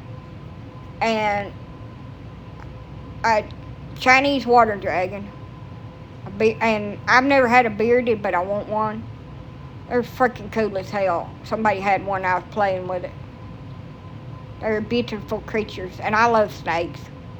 I've always loved snakes. I've been fascinated with them things for years. I've never had one because I'd have to feed it rats, and I don't think I could do it. I want a bed with fishies in it. We had goldfish.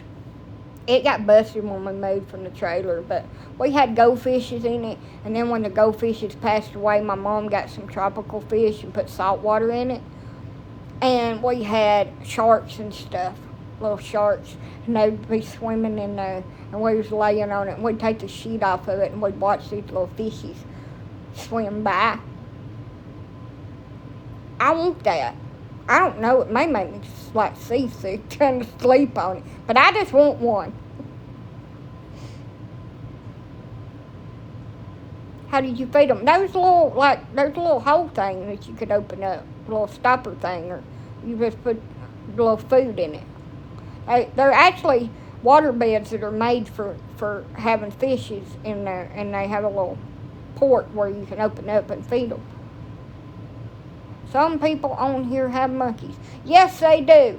And I've always wanted to play with one, but never wanted to own one. A little spider monkey. I think it'd be awesome to get a hug from a little spider monkey.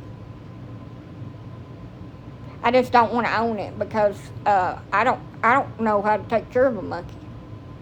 But I've got a friend that's got a spider monkey.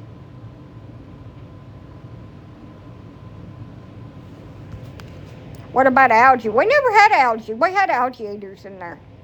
So we never had algae. There was never any algae in there. Especially when we had salt water. We just drain it and clean it every so often. But no, we never had any kind of algae or nothing in there. I think they need to, honey, they can't be set free. They've been bred or either snatched out of the wild and raised in captivity around people, and they're totally dependent on us, and they wear freaking diapers. Monkeys can't be set free once they're domesticated. They can't survive in the wild. That's why we keep them. They're pets. They've been made into pets, so they have to be pets. But you can treat them decent. And I think that should be like a law. You have to treat them decent and have a adequate environment and enrichment and stuff. It's not terrible. They got a good life. They're not being abused. They're being fed properly and well taken care of. And I mean, it is what it is. All animals can't live in the wild. At least they ain't in some kind of laboratory being experimented on. At least they're in somebody's home being loved and cared for. I mean, we had goldfish and alligators, yes. I mean, you gotta think of it like that. It could be worse. It could be so much worse. They could be abusing them, or they could be in a laboratory with your cosmetics that you put on your face being seeing if they have a reaction to it, or if it has any adverse effects, or the medicine that you're going to take before you go to work in the morning. See what kind of side effects it has on them before they give it to people. I mean, it could be so much worse.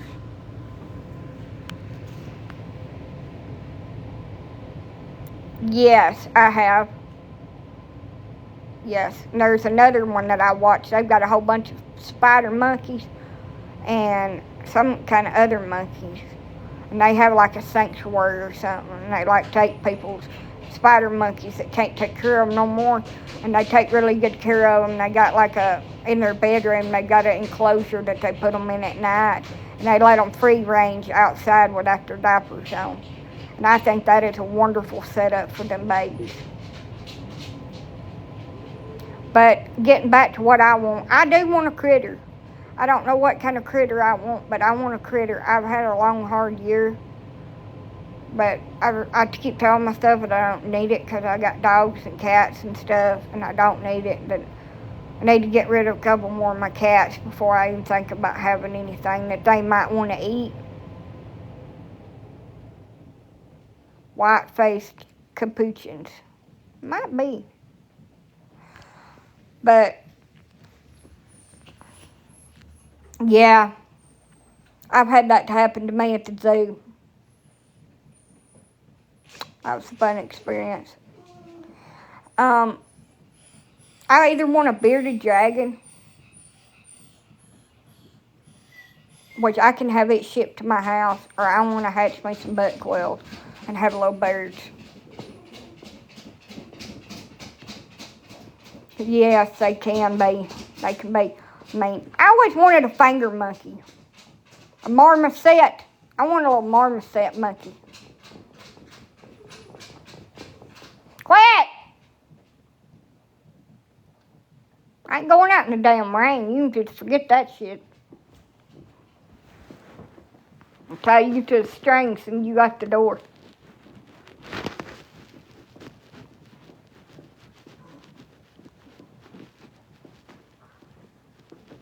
Yep, it's raining like I can't believe it either. It has rained maybe 4 times in the whole damn year.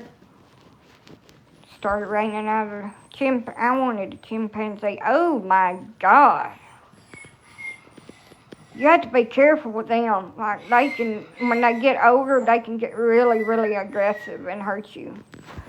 Hence that woman that owned one, and her friend did something, and he was jealous over her, and he ate her friend's face off. But I would do a spider monkey, but nothing bigger. Maybe spider monkey. My friend's got a spider monkey, and I freaking want one. I want one. I want a spider monkey. But I don't need a spider monkey. Joanna don't need no damn spider monkey. I got enough shit going on. I don't need no monkey. I don't have the setup for no monkey. I don't have the money for no monkey. Monkey vet care. So, so I ain't gonna get one because I ain't got that kind of finances. But I want one, and if anybody got one, I will babysit. You can come and drop it off with Aunt Joanna, and I will babysit it for the whole day. I want one, but I would have to have a place for it outside to be able to play and not get in the road, stuff like that. Quit! And some of my dogs would have to be gone, like passed on, and a lot more things.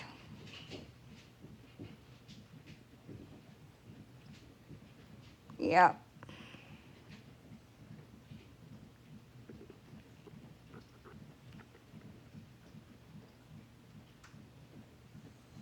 This guy had a sloth too, that's Prego. Oh.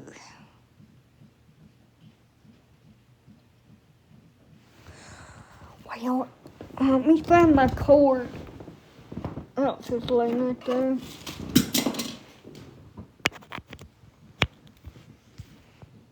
There. Raindrops are falling on my head. I'm about to get off here and go get in the shower because I got to pee again.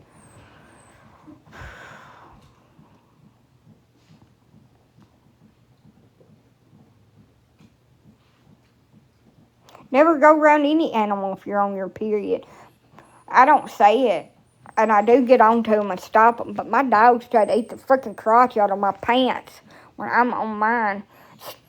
Just ram their freaking nose up in there. That's stupid. Pongo pissed on me. Animals act freaking crazy. They can smell it. I was just standing there feeding him and petting him, and all of a sudden he just hacks his leg and just sprays piss all over me because I'm on my period. Animals act stupid.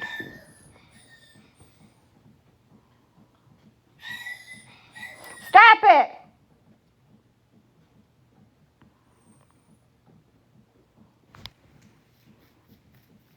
Can't go horseback riding. You can't be around animals in general. You just have to let that go.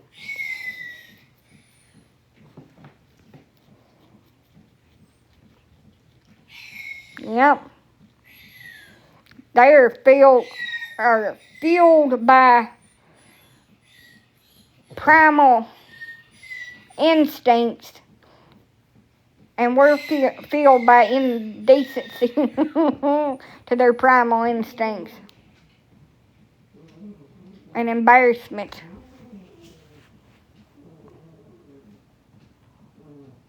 Oh, it's real fun when I'm outside in my front yard and my white bulldog just comes up there and just rams her big ass sausage head all up into my crotch of my pants and knocks me halfway over. And my neighbor's staring at me, and I'm just kind of like trying to wave at them and act like nothing just happened, and then I'm hollering at her to quit. Bit the hell out of me. Oh, that shit hurt so bad. She bit the no part. So, all animals do that.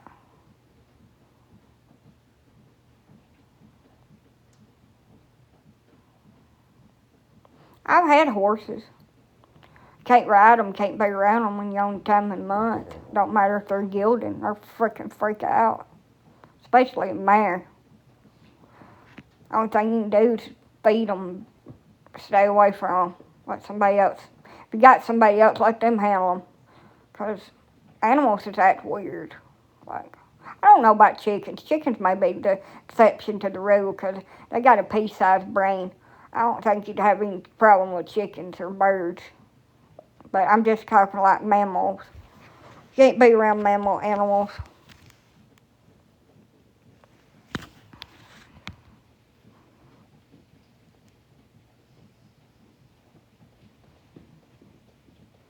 But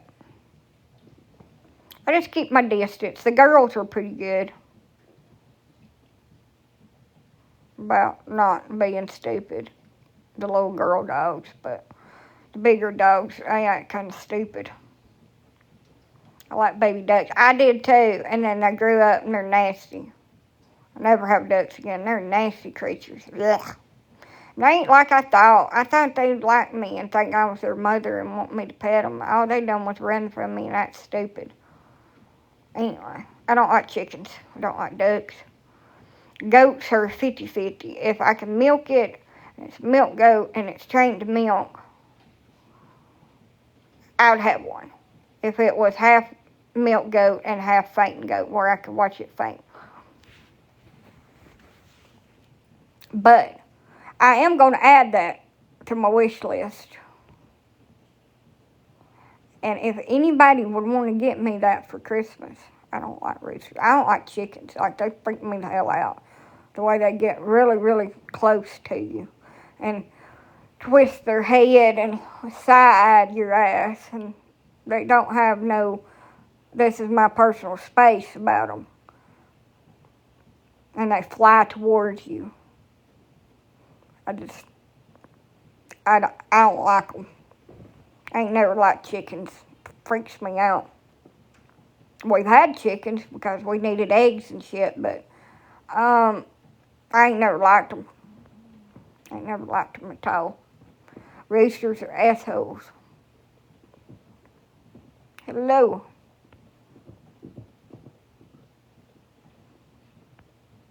But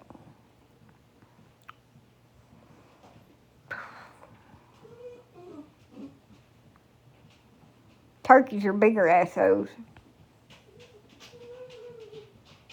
I have so much stuff that needs to be done, and I don't want to do none of it. I just want to go to bed, but I got some stuff to do. And I need to go take me a shower. So I'm nice and clean for bed and need to wash my bed clothes. But I got to wash this electric blanket first and then put my bed clothes in. And hey!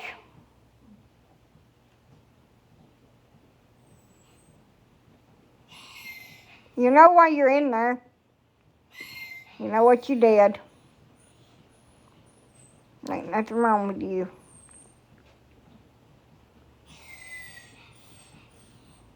I feel like shit. All I do is pee. All I do. Have heartburn and pee. That's my life. He probably is mad. But anyway, I'm going to get off here because I have to pee again. I just peed 3 times right before I started this live, and I've been holding it because I didn't want to have to get off to go pee. My phone needs to charge, so I might as well just get off. So I can go pee about 6 more times before I go to bed. I ain't drunk nothing but 2 Cokes today. And, then I got to get up and do my dog chores in the morning and get this little boy ready to go to his forever home. And I've got to do 6 puppy shots tomorrow. Everybody needs to be washed and brushed and cleaned up. Start the day again, wash puppy pads. Well, I call them Cokes. They ain't really Cokes. You're thinking I'm saying Coca-Cola. They're Mountain Dews. They're not Cokes. They're Mountain Dews. I just call everything a Coke. Hey, hand me a Coke. You don't have none. Right there, that root beer. Hand me a Coke.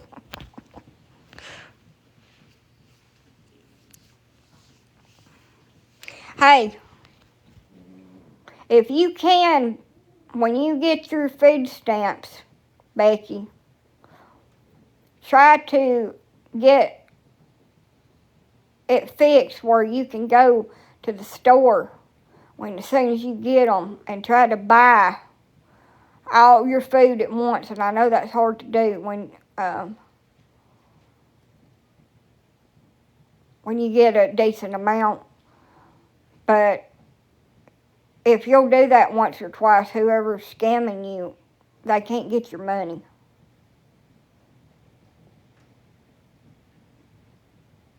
It's happened to a lot of people. I've seen a lot of people get scammed like that. I don't get very many, so I just spend them all as soon as I get them. But try to get you a deep freeze, like a cheap deep freeze, a used one or something, and buy like enough meat for the whole month and freeze it.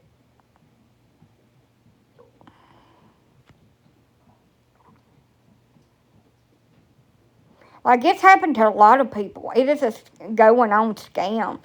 Now, EBT told me to get EBT Connect and that you could go on there and freeze your card, but you can't because it's not set up like other states.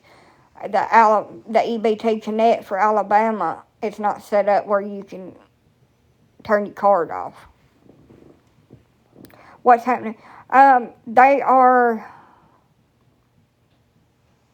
online bandits, let's call them that are getting your card number through the little kiosk, not kiosk, but the little swiper that you use at the store. They're hacked into it, or either they're hacked in to you through the internet, like if you use your card over the online stuff to buy stuff.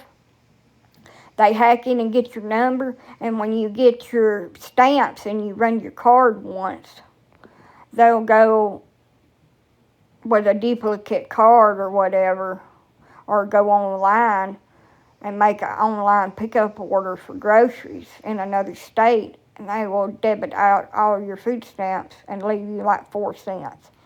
So, and they're doing it to a lot of people. It's happening everywhere. So they're stealing the card information from either the card reader or online, and then they're going, because you don't need the physical card to go online, because that's what I do. I use Instacart, and I go online, and I buy all my groceries, and I just use the card number. And it's happening to a lot of people, but I only get like $170. Which I'm grateful that I get that, because a lot of people don't, but it's not enough. It's like half the amount that I actually need to feed myself, so I end up spending another $100-something for food, and I don't really even buy enough to get me through the month, but I sold a puppy, and I did spend some of it to buy my groceries. Some more groceries. So I have my pantry over here full, but my fridge looks like a ghost town over there. I don't have no sandwich meat, no cheese, no milk, no nothing. It's bare.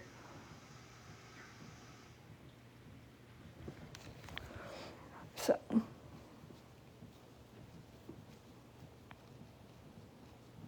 you know what would be great, and I know this is never gonna happen. If they would only count 50% of unearned income, like if you're disabled, they only count 40 or 50% of your income instead of the whole 100. And then people that are on disability that's below poverty would be able to have enough food stamps to actually feed themselves. I don't want a whole bunch. I don't need $800 a month, but $300 to $400 a month would feed me for the whole month. And that's all I'm asking for. But I'm not going to get it. I'm probably going to get a letter in the next couple of days saying that they're going to take about $40 or $50, and I only get about $130 because I got a raise. Got $35 raise on my check. It's better than nothing. That's what I tell myself. Don't complain about it, because it's better than nothing, but it's not enough.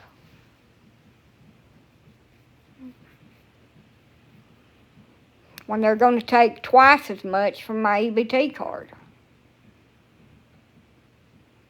So I'm going to have to spend all that money plus about $20 extra a month on groceries, so I didn't get anything. Everybody like, don't complain, it's free. No, it's not. I suffer every day to get it. It's not free. I suffer.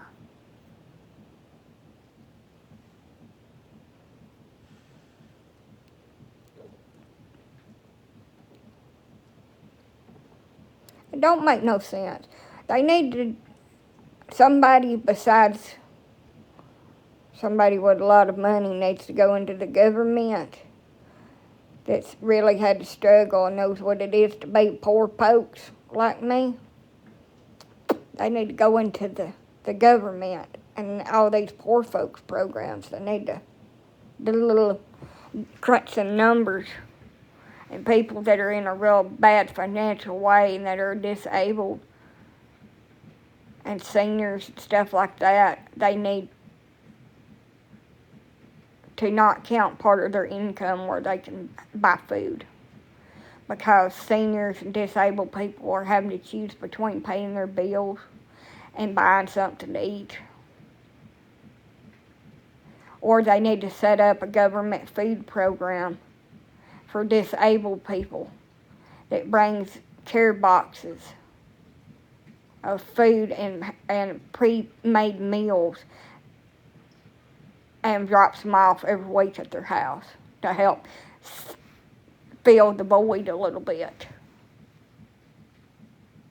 Now, some places, like in Coleman, they got a little dinner program that, you know, as long as it ain't a holiday or something, that they'll bring you a little heated up TV dinner thing that they package up.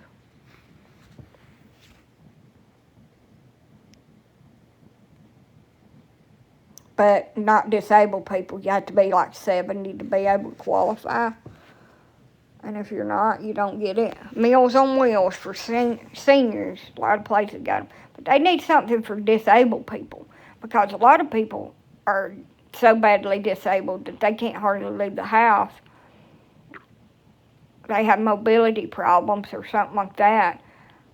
And they need to have a program for them where they bring like sandwiches and like juice, milk, and stuff like that out to them for the week. Because they don't know, I mean, they're on disability. You don't know if that person's got enough money to feed themselves. Instead of telling all these people to go to church, the government needs to step up and make some poverty boxes and start bringing them to people that are disabled below poverty and start feeding these folks, because they're wanting us to breed. They're wanting to breed us. They need to feed us. They're wanting to breed us. Just saying. The government, all this talk, this just makes my head hurt. Yeah, but that's not what I'm talking about. So people that has vehicles that are able to get out and about can go to the free food giveaways. But what about all these people that can barely walk, can't drive a car, can't hardly see, can't hardly talk and comprehend stuff, or just has mobility problems in general that are disabled? What are they supposed to do? They can't go out to churches twice a month and get food. They don't have nobody to bring it to them. So what are they supposed to just starve? That's what I'm talking about. They need to be like a food delivery thing set up. Not all churches bring food to people. Most of them don't. If you want it, you have to come get it. They don't care. They don't give a shit if you eat or not. If you want it, you have to show up to get it. That's all they do. Just give it out. People, they don't bring food. Now, once in a while, you'll see somebody that cooks and takes a bunch of meals to the homeless or a soup kitchen somewhere in a big city, but people that just, man, yeah, it's not the disabled. But that's what I'm talking about. Now, I'm okay. Let me just say that. I'm okay. I have food. I don't have any food in my fridge. But I have food in my freezer, and I have food in the cabinet. So I have food to eat. But when I order my groceries, I'm going to have sandwich stuff, because I like sandwiches. It's a quick thing. You throw it on your plate. You toast your bread. You put some cheese on it. And you put your ranch dressing on there. That's what I eat. And a couple of pickles. And you're good to go. Most disabled people do mainly live alone, or they have somebody that works outside the home and they're there by themselves, and they just have a caretaker that comes in and out and checks on them. But there are some people that have a living caregiver, but they still don't have the financial resources half the time to pay all their bills and be able to buy groceries. So, but most disabled people do live alone. I do. So,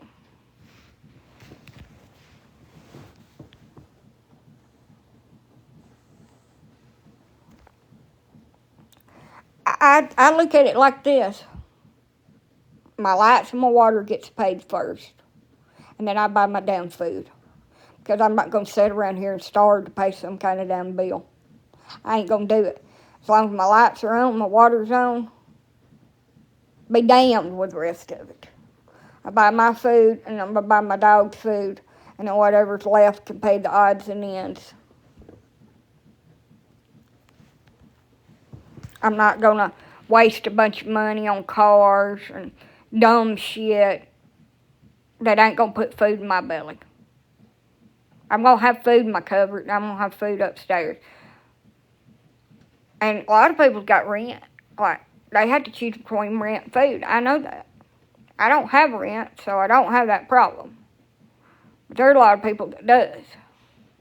But I'm not going to go without food to pay some damn bill. That bill will get partial payment or not paid before I'll do that. Because if I'm not here, I can't draw the money to pay it.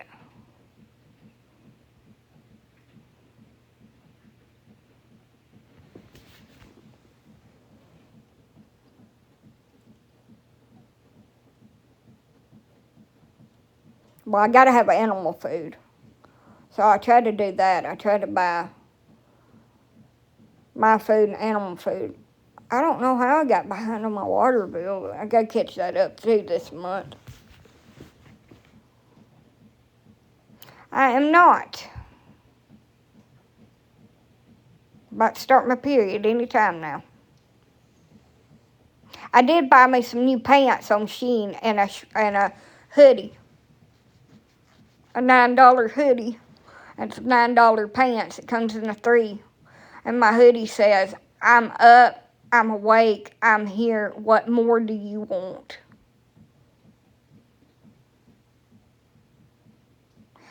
I don't know, maybe I got behind a month and just didn't realize it or something, but I'm going to get it caught up. Like, my water bill's only like freaking $100 every month.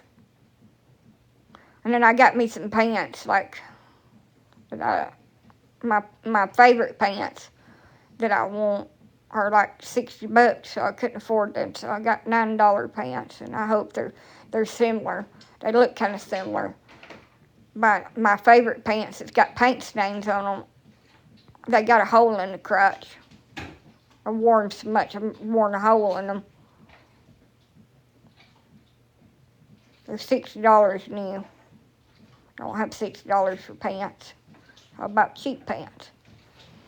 I bought me some earrings too. Some Christmas earrings. So I'm going to dress up in my Grinch thing, and I got little Grinch earrings to wear with it. I'm going to do my makeup.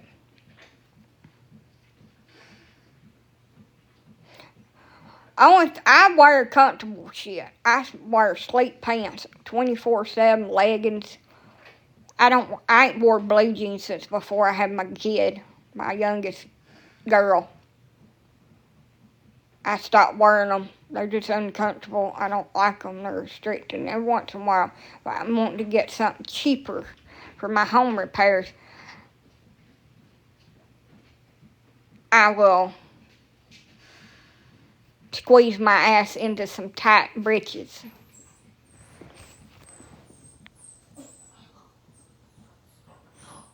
Shut up. So I bought mine from Shein. They're not used.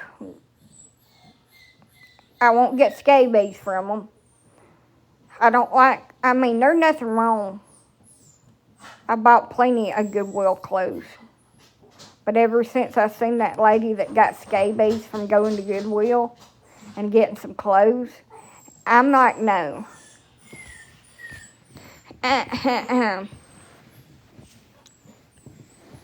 So, it's been a couple months since I wore any blue jeans.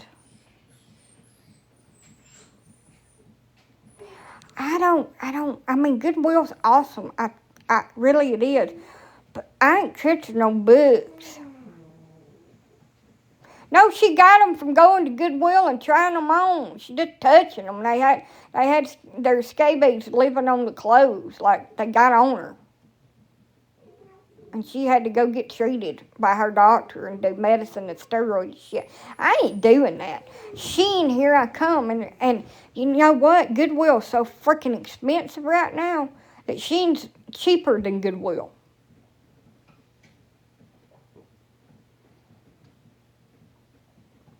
Like, Shein is cheaper than Goodwill. Goodwill is charging god-awful amount of money right now for stuff that was gave to them. It don't matter if you wash them right away. She got them from touching them. Like, it was on the clothes. When she was touching them to pick them up to go buy them, she got it. Like, it got on her. Ugh. They don't use any detergent. They pull it all out of their little donation bins and throw it in a shelf, and you buy it dirty. They don't wash that shit. You thought they washed it? They don't wash nothing at Goodwill.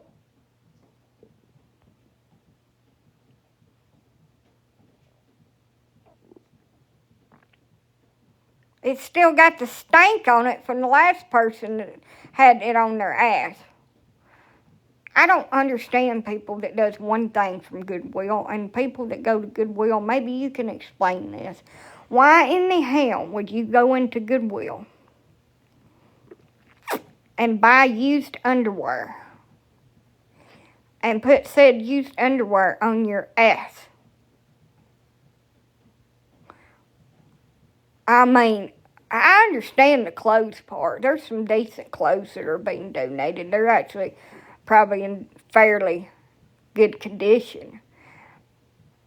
But the used underwear that's been on somebody else's vagina with all the juices in it that ain't been washed, you're going to take that home and run it through your washer and your dryer with hot water, and you're going to put that on your poop nanny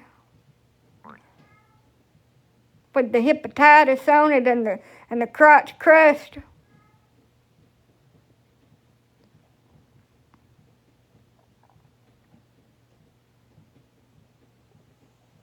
No.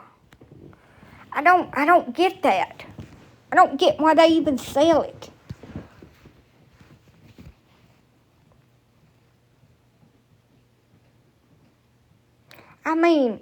The clothes is a whole different ball game. And it's all how they conduct their stores and all that. But why in the hell would anybody to say, I'm going to go to Goodwill today and get me some used bloomers and wear them? It's alright, they're just a little stained up, just got a couple of skids on them. But they're good. All you got to do is just wash them just a little bit. Just take some skid marks right out.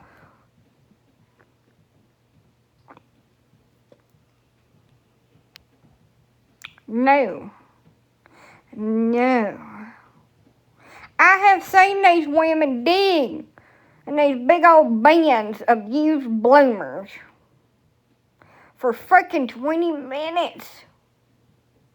And then one of them looked at the other one and said, oh, I don't want this one. It's got discharge on it.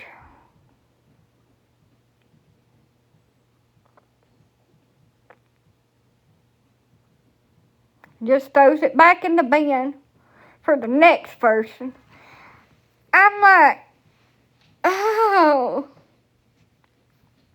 Send me to Ross, to the 99-cent brand new panty little bin, and I will dig in there for me some little underwears for 99 cents at the Ross store. They used to have it. I don't know if they still do. It's been a long time since I've been in there. Or I'll do the Splendies. But the hell no on the used unders. And if a thrift store is like small business, or they keep it up to date and they have decent prices and they don't have nasty, disgusting things in there, I will go and I will buy clothes. But I went to my local American thrift store that's up the road from my house. Oh, they're disgusting. They are disgusting. Oh, yes, used swimsuits. Where do you think the bottoms have been? Where do you think the bottoms have been? We ain't that close. I won't even share underwear with my friends. Much less somebody that I don't know how many Johns they've had in one day.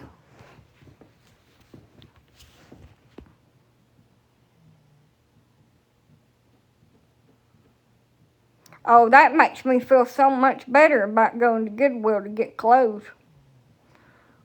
They're all for dead people. That's comforting.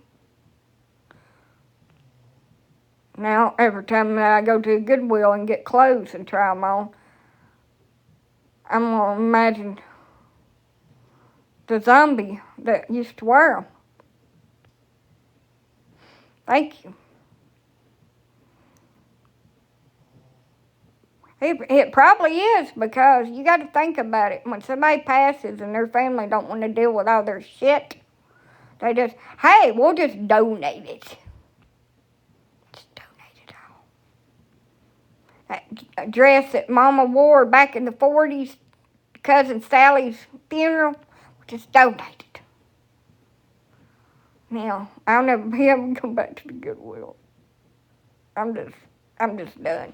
Also, it is the teeny boppers' clothes that they've had stored in their closet for the last 25 years, since the early 90s, and they decided to finally get rid of it. It's also that. Because I found some clothes that was worn back when Britney Spears first come on the scene.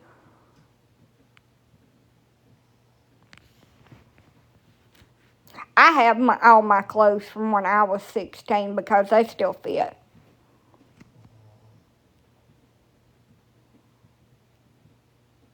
Yes, but swimsuits in the store have a plastic covering over the bottoms. So they don't actually touch your hooter nanny. And you're not allowed, I don't think they allow you to try on underwear anymore because of diseases and stuff. They wouldn't let me last Can I ask you a question? Yes, I don't know if I have an answer for your question, but I will try to answer it. I don't know how we got on the discussion of Goodwill and clothes. It's probably me. But anyway, I done a Shein order.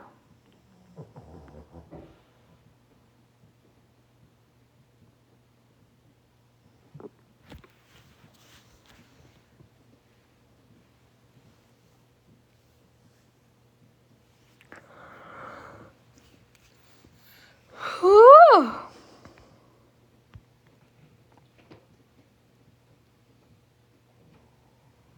Yes, of course. You probably wouldn't like me after I done something and you're like, is she out of her mind or she got a mental illness? But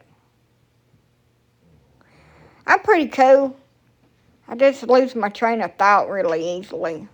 Like if I see a butterfly outside, I'm going to be, ooh, it's a butterfly. And just completely zone on whatever else in the hell that I'm doing. And you're like, come on, just a minute. I've got to look at it.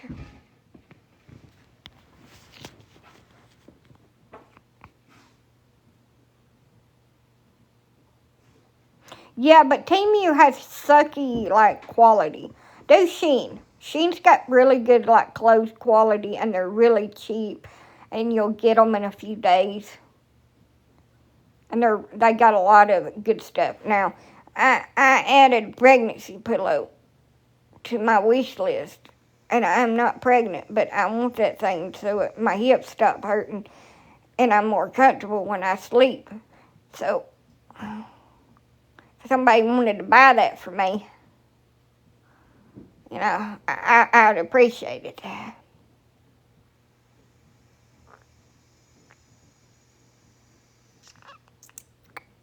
I'm not pregnant. I have been in jail. That's why you haven't seen me on here. Not in real jail, just TikTok jail, cyber jail. I was banished. Shein is best, like for kid clothes, any kind of clothes. I have been in TikTok jail. I've been paroled.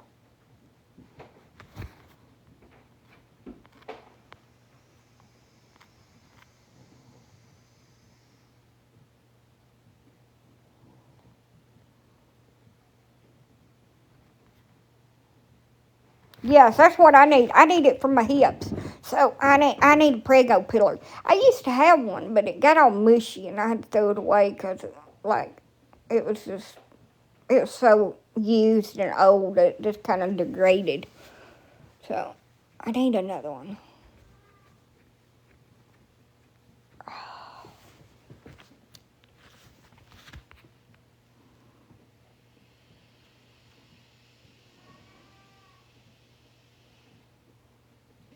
Nope. Who got milk?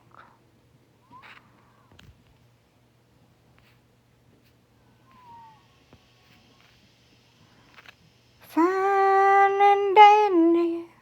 Lord, it's like a hard candy Christmas. Yep. I ain't gonna have.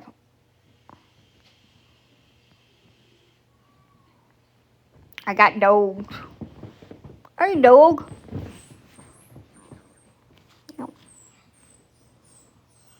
And if I get anything for Christmas, it will be somebody on here. The neighbor gave me a Christmas outfit. I can't wait to wear it. Yes, I still feel bad. I got to get off of here so I can go PT. That is my favorite, too. I feel all them words.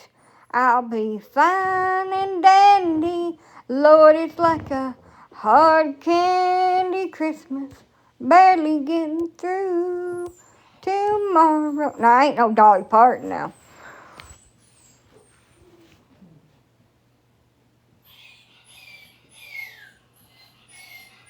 Hey! Just pause and come back. I got to take a shower, too. I'm going to jump off here and go do that. I might come on later if I can't go to sleep. But I need to go. No, that is a wiener. She's mad. She's confined for the night because she's used the toilet and the floor.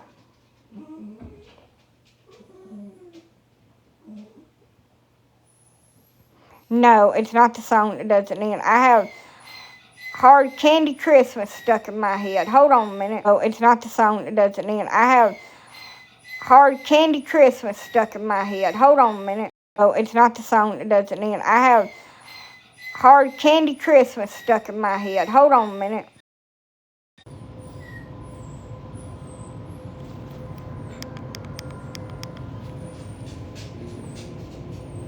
Okay, I'm back. Sorry about that. Can't get my phone to work.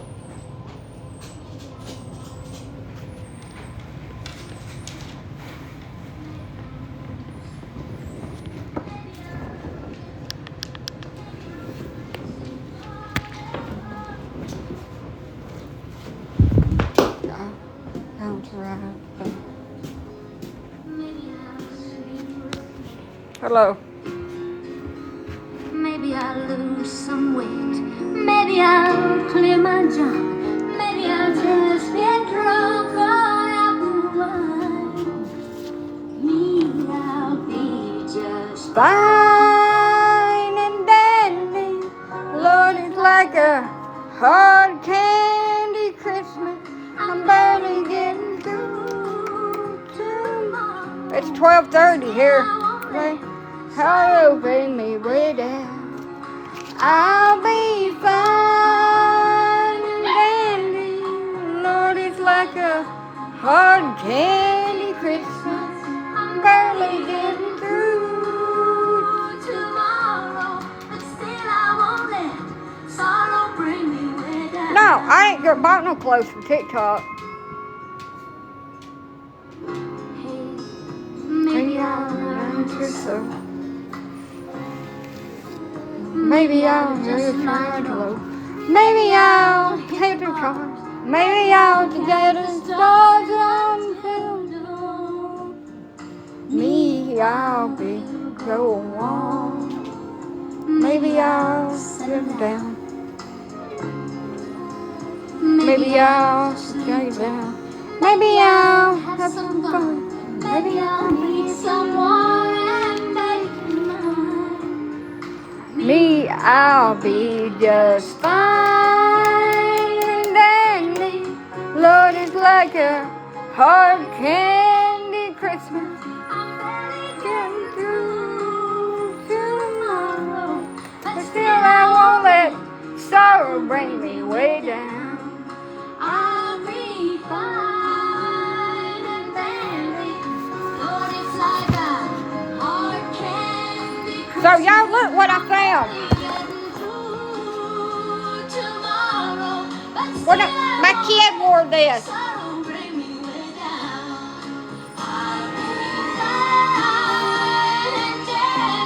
She's this little. Ain't it so cute?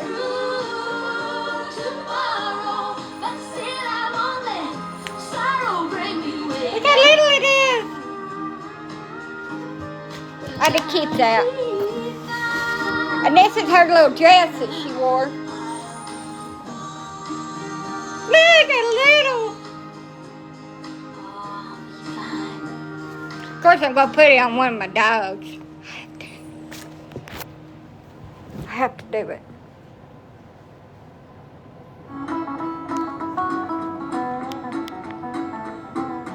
Mommy popped popcorn and we'll string it on the tree.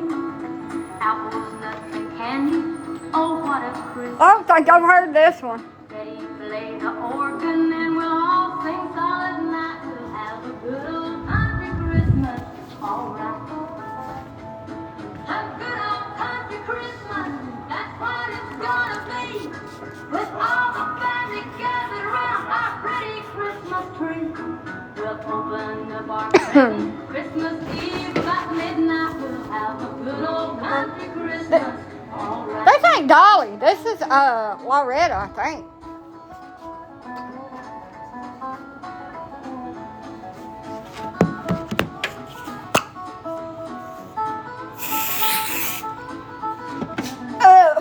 I shouldn't have done that over the vent. Woo! Got myself in the face.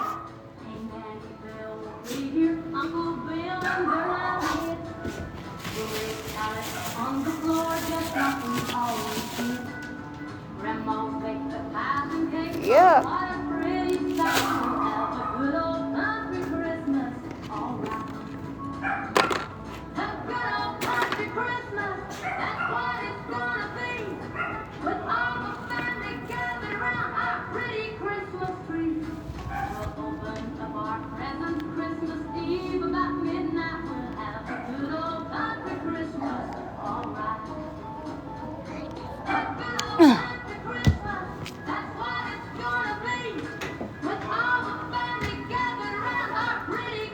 I'm gonna go ahead and put this in. Go pee.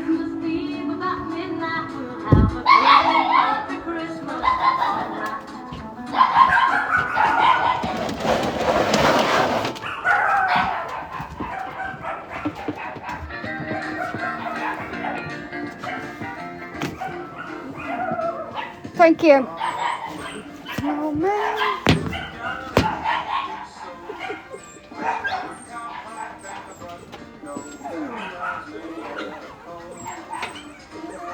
Frosty the Snowman.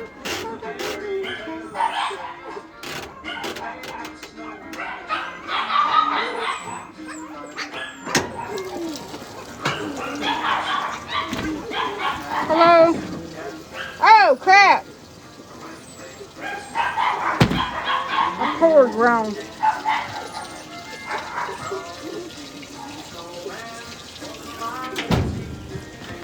I had to hang that up and let it dry because you can't put it in the dryer. It'll break the cords in it.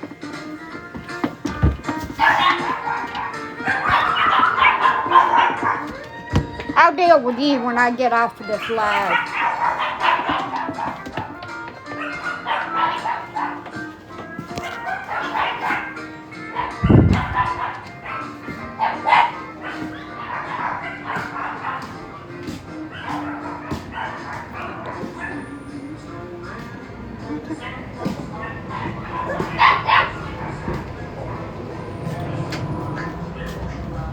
Watch out. Coming through. Move.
Hello.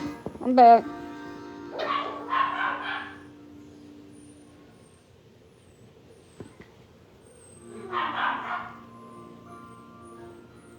You need your ear cleaned. It's dirty.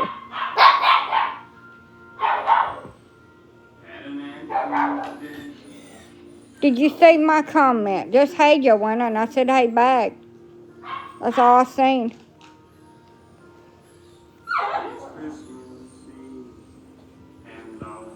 If you commented something else while I was peeing, I didn't see that.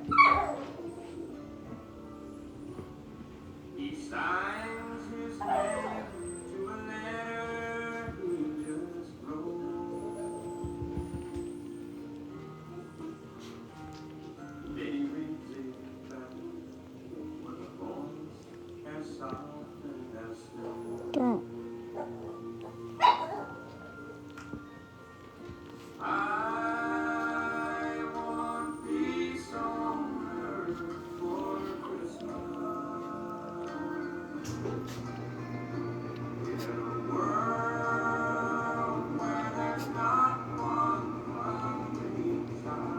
Quit.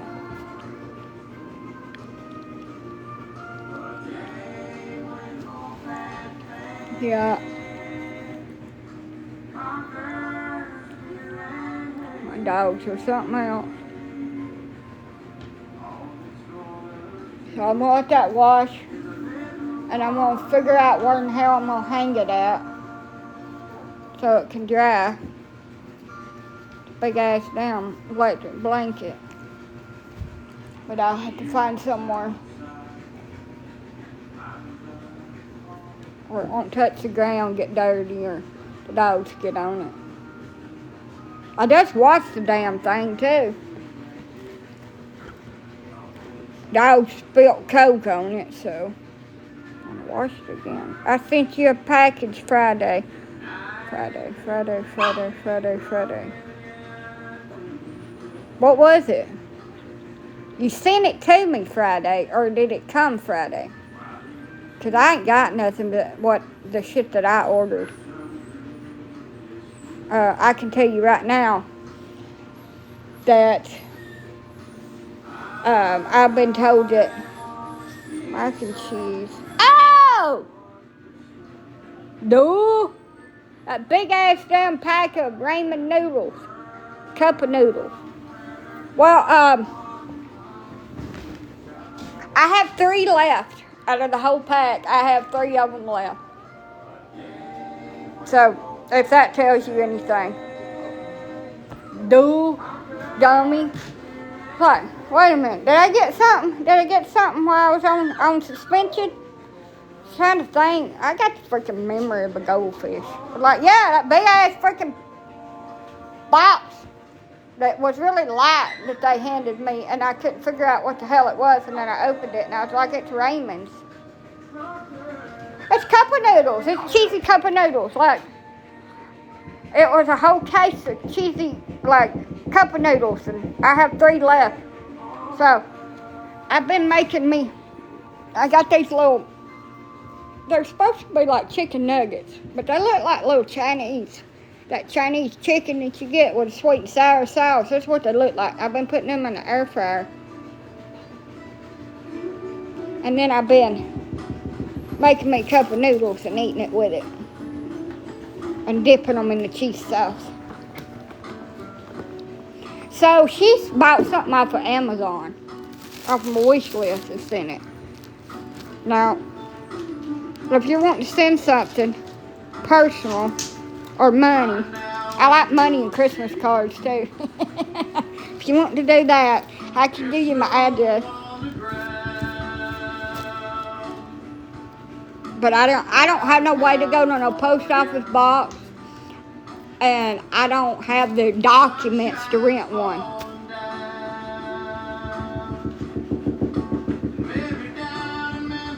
I do, but I made the mac and cheese bowls this time.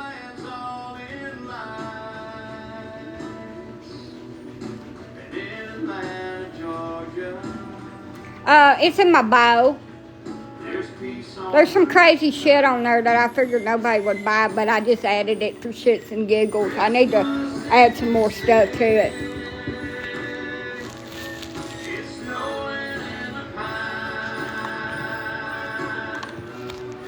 Merry Christmas from Dixie to everyone tonight. These damn pet shed people better send my flea medicine for my animals. Oh yeah, I burnt the hell out of my tongue a couple times. Burnt my lip. Said some bad words. The FedEx man come and brought me another package that I had bought, and I spilled the damn hot juices all over my arms and burnt a spot. I really enjoyed it. That's good. Said a bad word. Said shit. I hope I can stay awake long enough to damn do this. I'm just a klutz. Like, I don't know what in the hell possessed me to go answer the freaking door at 9 o'clock at night with the FedEx man beating on my door like it was popo with a damn scalding hot cup of soup in my hand with juices in it. I couldn't even think to set it down. I thought they was coming to get me for something I'd done 15 years ago. I am. I gotta wait till my bedclothes wash so I can put them in the dryer. Merry Christmas from Dixie. At 9 at night, yeah. He just come like 8:30 while ago and brought my spin mop. And when it's raining, they beat on the freaking door like the damn popo. My neighbor does the same shit to me. And I'm an OG, y'all, from back in the day. When somebody starts beating on your door like that, even if you ain't got nothing, you start trying to hide shit. I burnt myself. Yes, it was. I started trying to hide shit and hide imaginary damn people before I opened that door. Because they're there for a reason. I don't know what that reason is, but they are there for a reason. And I start trying to hide imaginary shit that ain't even here. And now I'm like, you dumbass, you ain't even got nothing. Open the door. Look, you need to call me a week or two in advance and set up a damn appointment before you just show up at my house and beating on my door. And then I'm probably going to cancel anyway, and we can just hang out here at the house and eat something. I ain't no paranoid. I have been guns in my, pew-pews in my face by the popo, SWAT team swarming my house in the middle of the night hunting somebody. Like, peeking through the windows with lights and shit. I ain't paranoid. I'm hyper-reactive to these situations. I'm prepared. Ooh.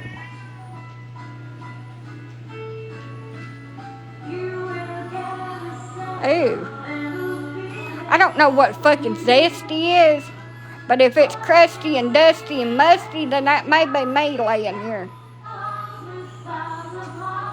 Smell like wet dog and wet pussy and not the good kind.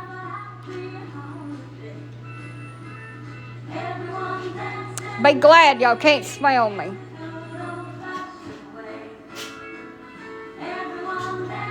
No, it's not. That's gross. Perverted. I ain't got time for that shit. Ain't nothing zesty about me.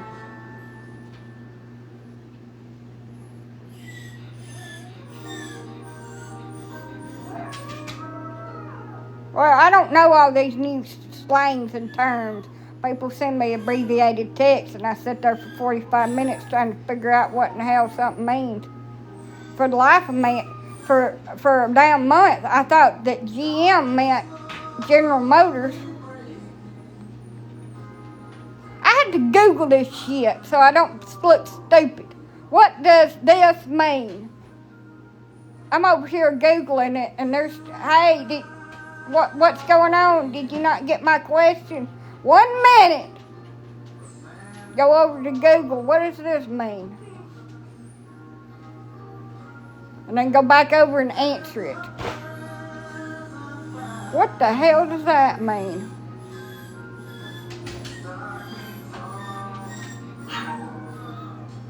It's General Motors. Good morning. It's GOODMORNING. Good morning. General Motors. GM is General Motors. It's on all the vehicles that come from General Motors. It's a big ass G and a big ass M. General Motors. Everybody that sends me GM every morning, I'm gonna send them back General Motors to you too.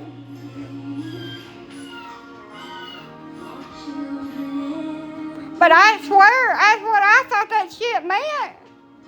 For a damn month.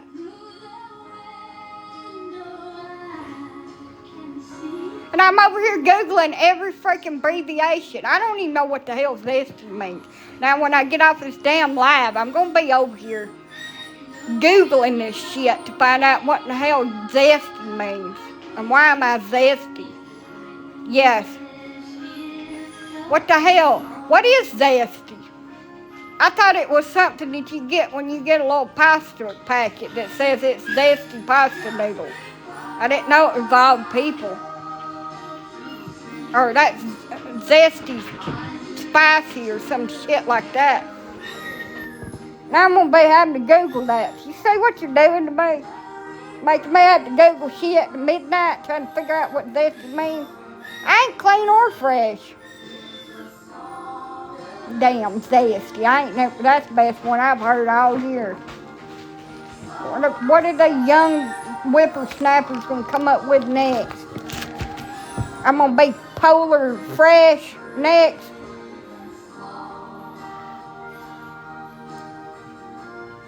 Like, I'm going to be a polar bear or something.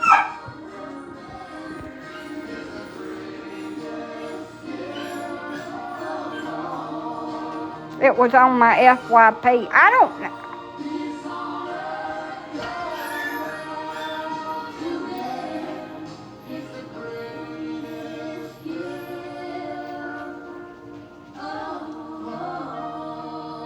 But I don't know. Anyway, I give up.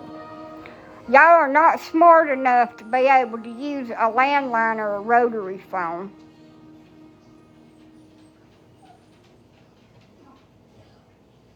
Or a clutch. But you come up with terms like a person is zesty. And it's the new fad and it's cool. Okay.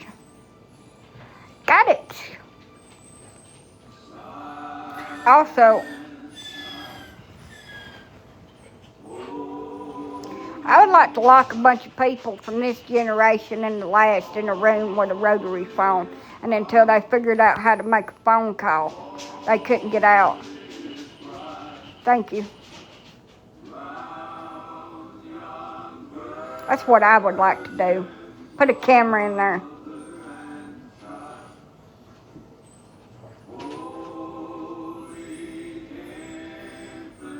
That'd be fun for me.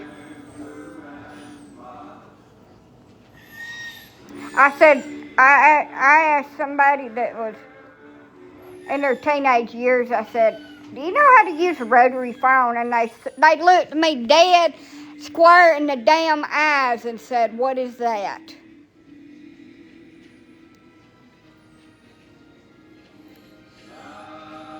I said, do you know what a cassette tape is?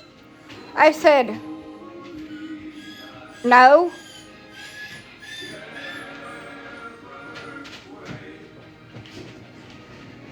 And then the best one, how about an 8-track? No, I don't know what that is. I ain't never seen one of them.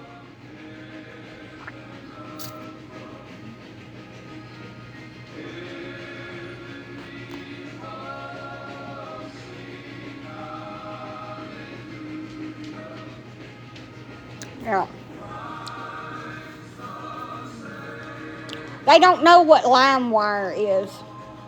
How we used to sit on LimeWire would dial up internet and hope that nobody picked up the phone and cut our connection off because AOL would go off if somebody tried to use the phone line. So we'd get on it real late at night when everybody else was in the bed and dial up to the internet and try not to wake everybody up and get on LimeWire and burn us a CD of all the latest music from Britney Spears and the Backstreet Boys and NSYNC. I've seen the damn party line. My grandma told me about it. I wasn't alive then. And I still remember that freaking AOL damn sound. I can't recreate it, but I can hear it in my head.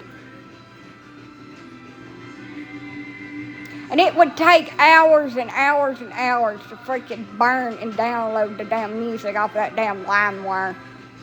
And then, because our cars didn't have CD players, we would have to get a personal CD player and a cassette with an adapter, and we'd have to plug it up into the earphones port on that personal CD player and put it in the cassette player. And we all time had cassettes that we had recorded music off the freaking radio that we listened to on repeat in the car. That's what I did as a child. I made CDs. But nothing was greater than the time that I'd go over to my childhood best friend's dad's house, and he had a recording studio, and we had free access to all the freaking music. Because he like, being what he was, he had access to all the unreleased and released freaking music, and that we could just bring CDs over there and burn all the shit that we wanted. That was the most awesome thing. Slim Shady, 2 trailer park chicks go around the outside, listen to all that shit. Shake that ass for me, shake that ass for me. The good uns. She got low, low, low, low. Apple bottom jeans, boots with the fur.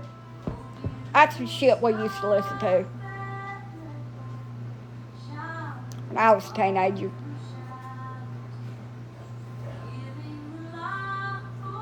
Now, I listen to a lot of like old country music and stuff, and I like that, and I like 70s and 80s music too. But I like my music that I grew up listening to and dancing to and stuff. Yes, I do. All the time. I love her music.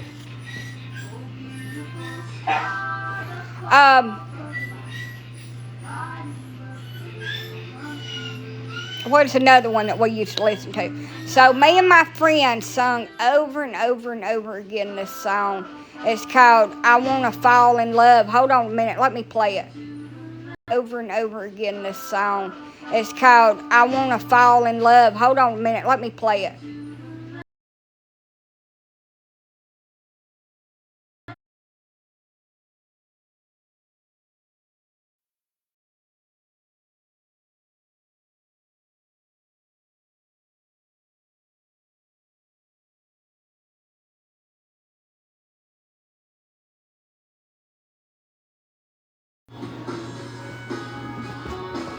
I play it for y'all. We listen to this song over and over again when we was kids. Look at me now. Don't you listen to my heart crying out loud. I've been standing in the dark.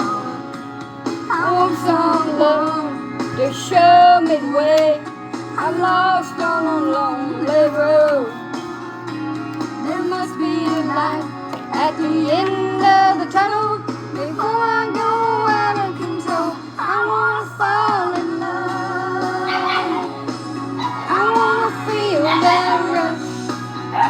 Love this song. Running into my heart, shaking up my soul, feeling like I never felt before. I wanna fall in love.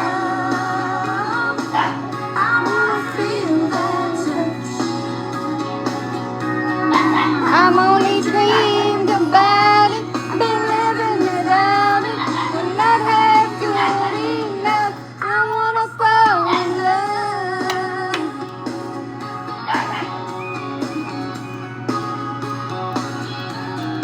Somewhere out there, someone else is searching like me. And I know he must be hurting. Maybe tonight, walking down. It hurts so bad to stand up. Not even talking.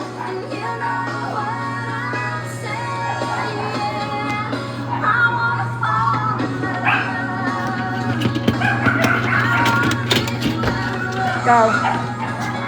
Go. Go.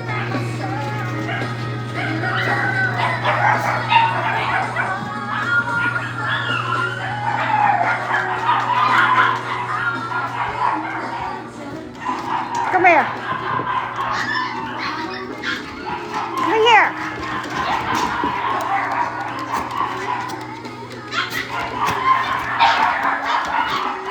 I got all of them stirred up. Come on. I'm going out. Into the out. Get wet. That gets quite raining for a minute. But we're going into the out because my dogs need to use the bathroom. Come on. Come on. Going into the out. Come on. Come here, asshole. Come on, Elsa. Going into the out. Give me a damn minute. Get my feet wet. Oh, shit. That was cold. We're going into the out. It is raining. I feel it. Hurry up. Woke all the damn dogs up. Because I'll get a poo. Past my bedtime. Hell, I think it is everybody. My bedtime is at 8 p.m. Y'all need to pee-pee? Hurry up. It's damn cold. Freaking raining here too. I'm out in it because my dog needed to shit. Joey's 7 dogs. There's all cats and beauty litter. Shit's cold. Don't need a shower no more. Just needed to bring him out a bar of soap. Come here, fatty. Can't walk up the steps. Oh, shit. Fat thing. Look at it. Look at it. Oh, my God, Candace. Look at that butt. Candace, look at that butt. She got back. Baby got back. Everybody needing a poo. We got 2 over here pooing, but they're over here pooing. So I had to wait for them while they poo. Hurry up. Elsa, you take the longest. What an asshole of a dog. She looks sweet, but don't let her looks fool you, because she's an asshole. She terrorizes me non-stop.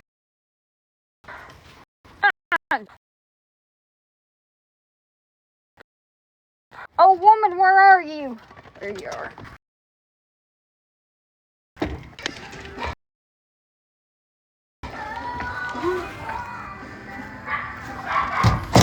Hello, waiter schnitzel.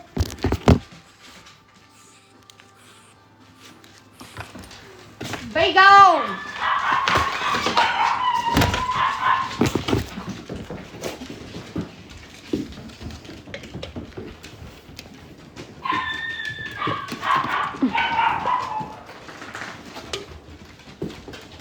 What time do you usually go to bed? Whenever I feel like it.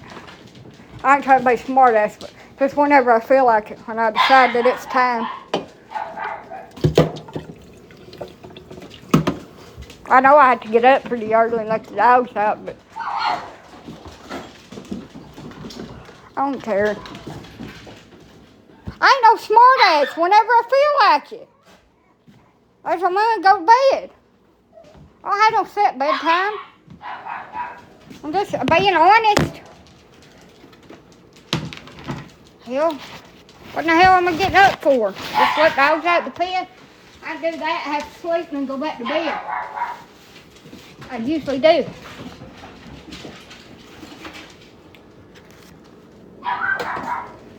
You asked a legitimate question and you got a legitimate answer.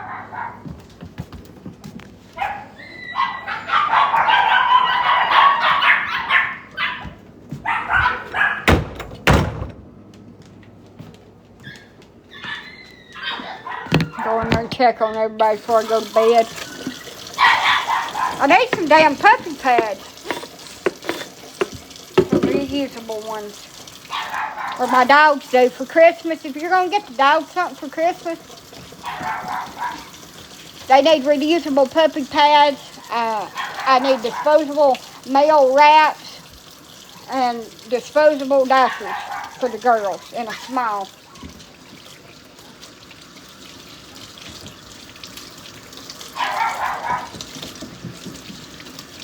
I don't sleep through the night. I wake up, go back to sleep. I'm washing my hands where I don't get dog on my cover.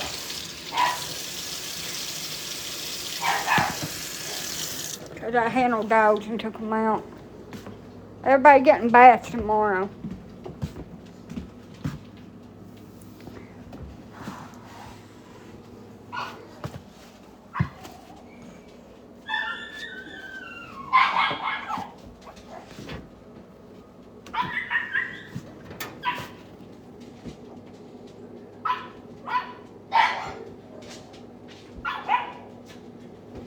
Blackout curtains. I need that shit. I also need a do not disturb. If you wake me up, you won't like it.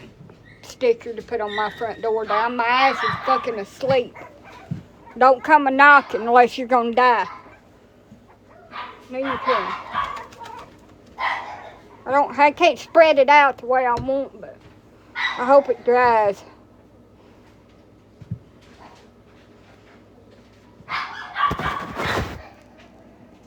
Who, me? Hell yeah. I'm a little busy bee. Busy bee. I stay up till about 2 or 3 o'clock getting washing and drying and cleaning. And it's never ending. I feel like the never ending damn story of my life. What are you doing? I'm talking to one of my dogs, like it can answer me.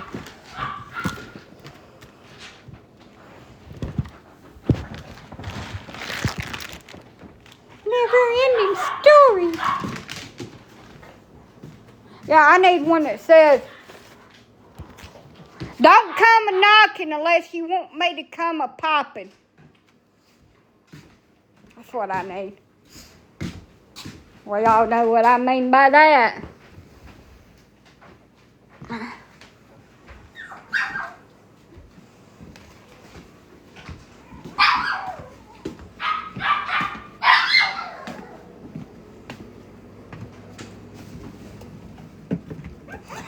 I really need a sign that says, don't knock, we know you're here.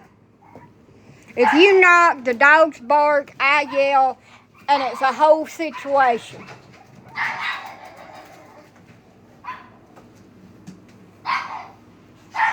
Oh, shit.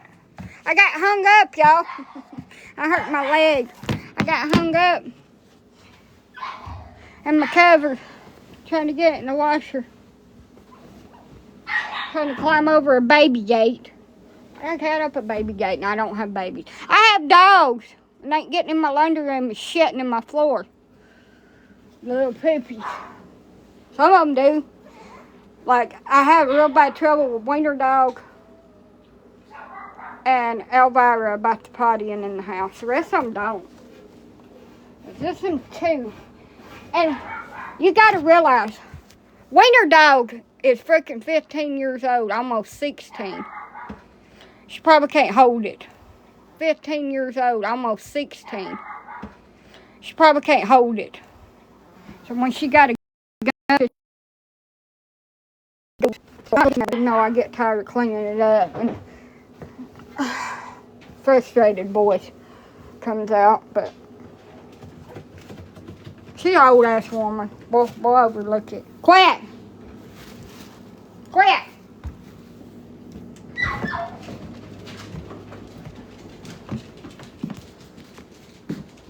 No, you don't. You just think you do. They look cute. You think you want it. But trust me, if you had it, you wouldn't never want another one. I used to breed Chihuahuas. I know what I'm talking about. You do not. They are very possessive over their owners and their space, and they will attack people, and injure them, not like significantly because they're really little, but they can do some damage. They're very territorial little dogs. You just think you want one. And they're yappy. They're yappier than mine. You think mine is bad. They're 20 times worse.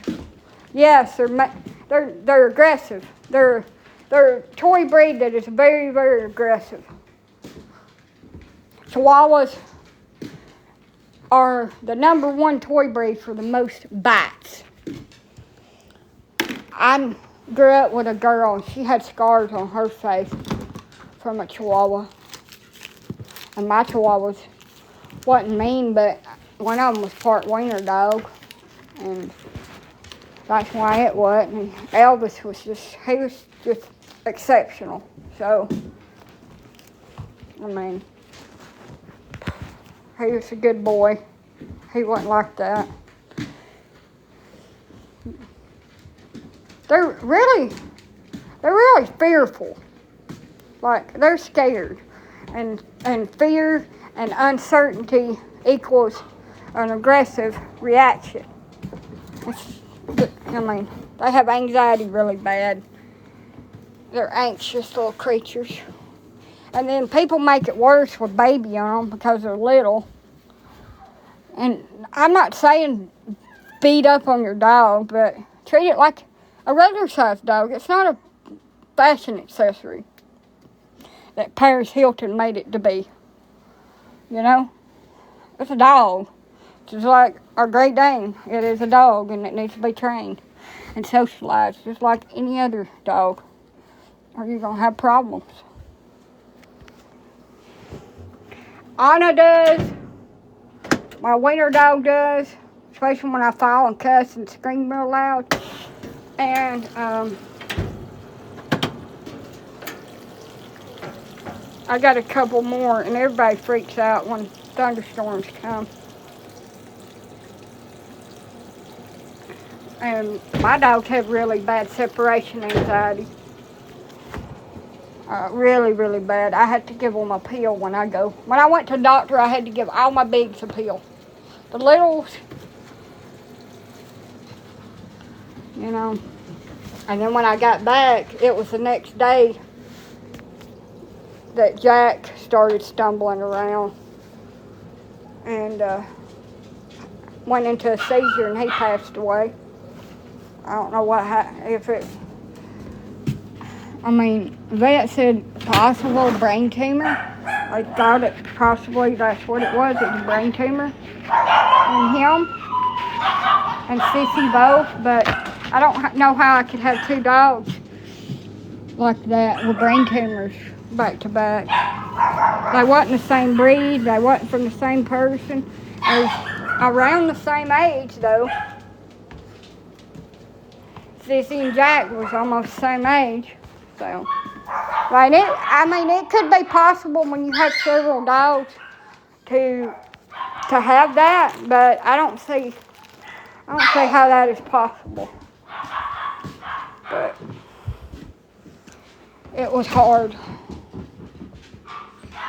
Trazodone. My bigs get Trazodone. The littles don't have nothing. I just give them like common drops or CBD oil for the littles.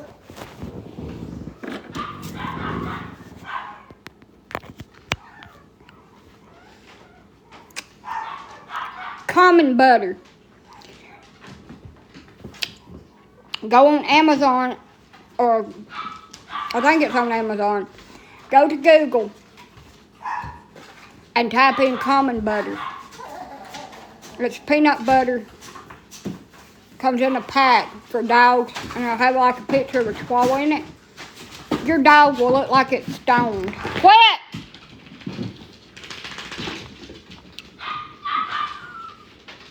Won't have a care in the world, and it's not a drug.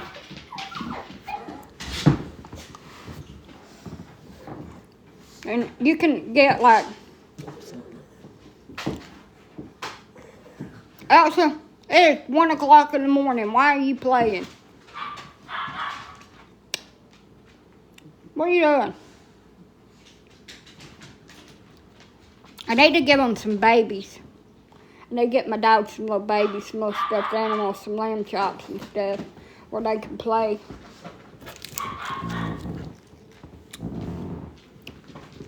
And run around.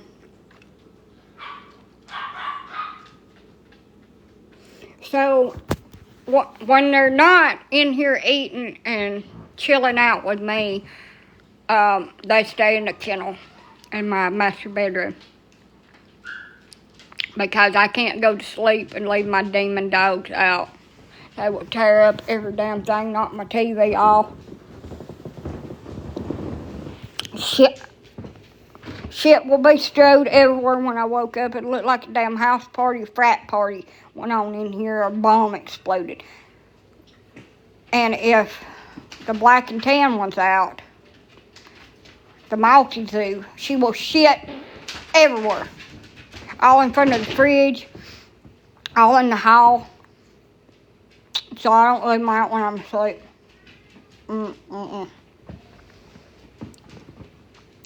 What do you do for tear stain? They are little like cleaning cloths that you can get, tear stain remover. You can Google it. I don't know which one would be the best. It's been a long time. I use whitening shampoo on my dogs. It like gets rid of it. And I also like trim the tear stains out with like clippers. Do not do that if you don't know what you're doing. If you can put out one of their eyeballs, it's a jerk. Well, when I don't feel good, they stay in their kennels longer. Not like I'm abusing them, but like I'll let them out and let them run around, and then I'll let them hang out in here for an hour or two, and then I'll put them back up. They don't get as much out time when I don't feel good. Now, the ones that don't get put up are Elsa and Chelsea because they don't do anything. But this damn winter dog gets into everything, so I think I'm going to shut her up in the bathroom tonight when I go to sleep because she's not filling that kennel over there, and I'll let her out in the morning. Put down some pads in there. She lay down on the floor. There's another dog in there that I had to separate from its sister because they was fighting it. So I had to separate it. I didn't know they was, but I heard something, so I was like, yeah, that's the end of that. So she's in the bathroom, so they can go in together. Yeah, she's got food and water in there, and I let her out in here when I'm awake. But get out, stuff! Go lay down! So it's already in the shit.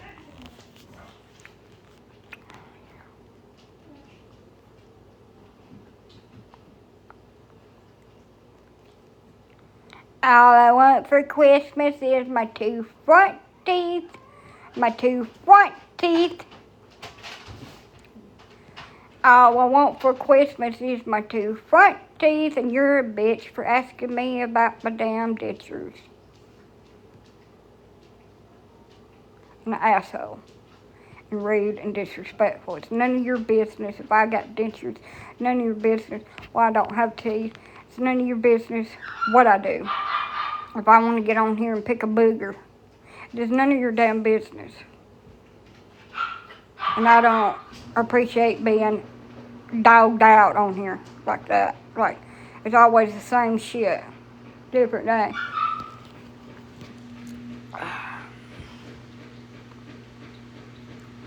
Big ass letters like she's screaming at me. Do you have dentures? Do you have a life? It's 1:30 in the morning. You think I'm going to have freaking dentures in? Why I'm sucking. See, I let my dogs lay up here with me and we might take a nap.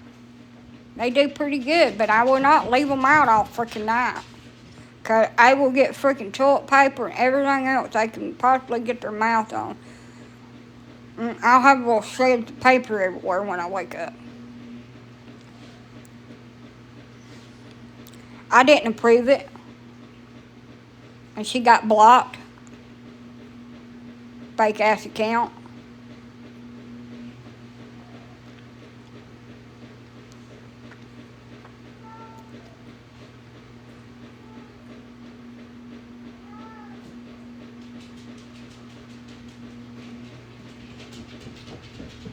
I mean, it's 1:30 in the morning. Even if I had dentures, they wouldn't be in my face right now. You don't sleep with them in. Could you imagine if I slept with dentures in and they fell out of my mouth? I'd wake up in the morning with my damn wiener dog standing up over me, smiling at me like the damn Joker. With my damn teeth in her mouth. Or grinning from ear to ear. I'd probably have a damn heart attack. Tear my damn teeth up.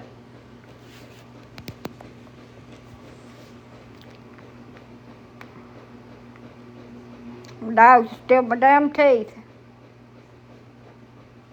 One time, my grandma went to sleep with her top plate in, and she spit them out, and her freaking dog got them and took them up under the bed, and I had to get the flashlight and go up under there and get them, take them in the bathroom and clean them and sanitize them real good. That shit happens. You cold? I'm always cold. I'm a stick person. It's cold here. Freeze my balls off.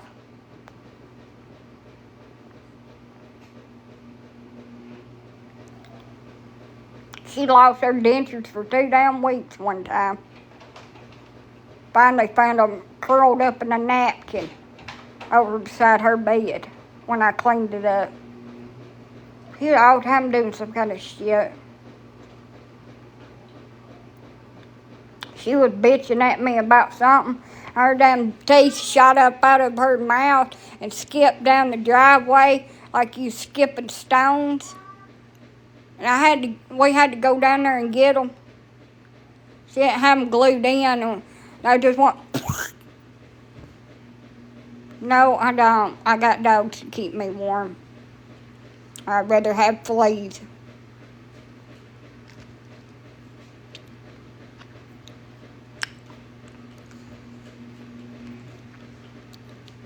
That's gonna be me one day. I'm gonna be bitching the folks out, and my damn teeth are just gonna shoot up out of my mouth and knock them upside the head.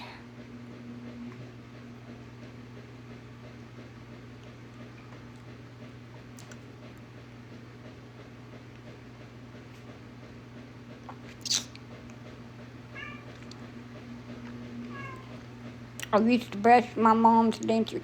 I can't do other people's teeth. Like, it grosses me out. I realize that I have them, but, like, other people's, like, ugh.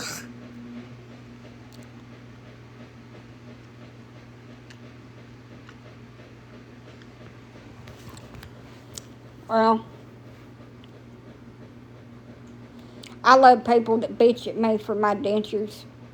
I just take them out if I do wear them. I don't wear them a lot because they pinch my gums. They need to be resized and made a little bit bigger. But when people gripe at me for my dentures, I just look at them without them in, and I just do like this.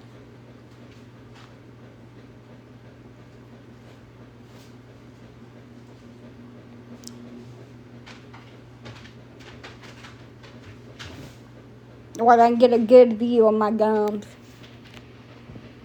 that they're so icked about.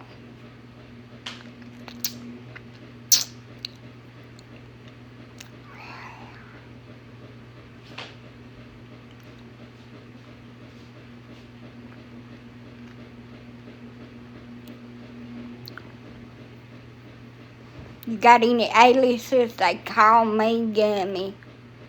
Gummy Bear. Cause I'll be a gumming on my food.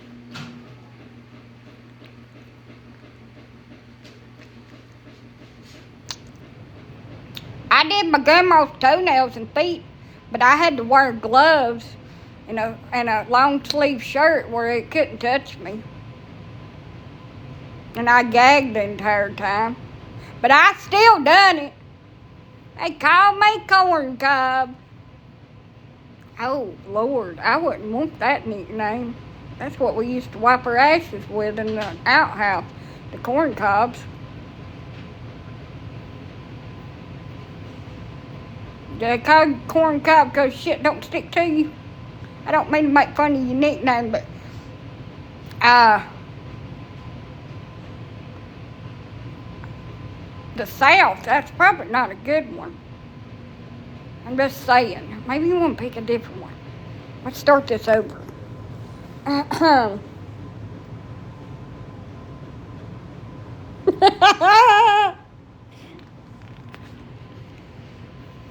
Yeah. Your country is hell. I love it. Yeah. Hell, that's good to know. You say they call me corn cob because shit don't stick to me. There you go.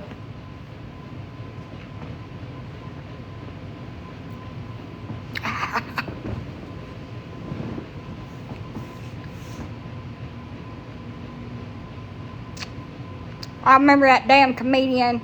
He said he got arrested for public drunkenness.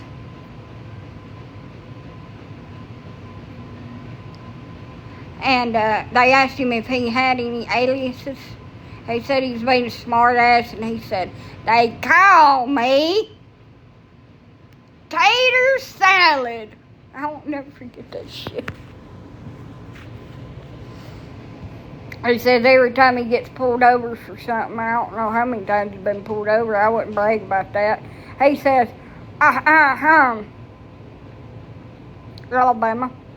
He said, they come up to him and they ask him, are you Tater Salad?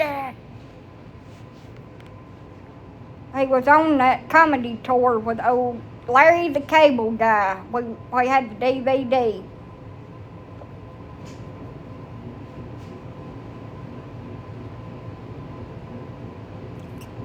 Look, they ever asked me if I've got an alias, owl, or some kind of other name, I'm going to say, yeah, I know exactly what I'm going to use. They call me Candy Cane.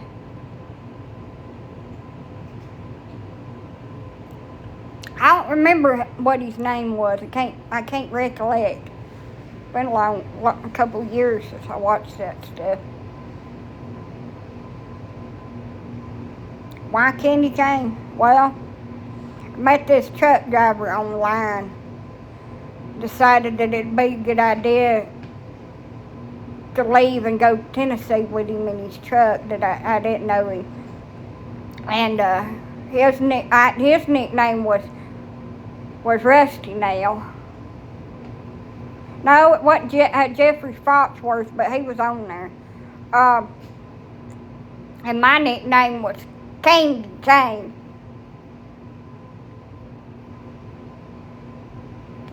Wait a minute. Oh no. I got a DUI on a lawnmower. That'd be me. I have a couple beers and get off there and be on my John Deere tractor. And I'd be getting a damn DUI on my John Deere out there trying to mow my grass. Yeah, I think it was Ron White. It probably would.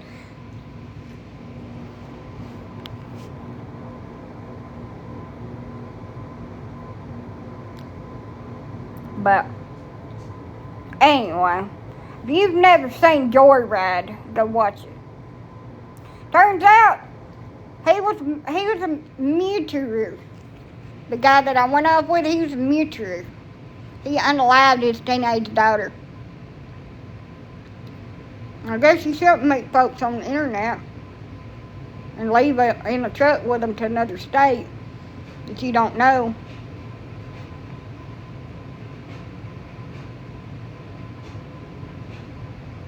Oh well. Lessons learned. It was fun. I'm not dead. I'm fine. I did sleep for a few days. When I got back, I was tired. Shit happens. You live, you learn. It's like my first marriage.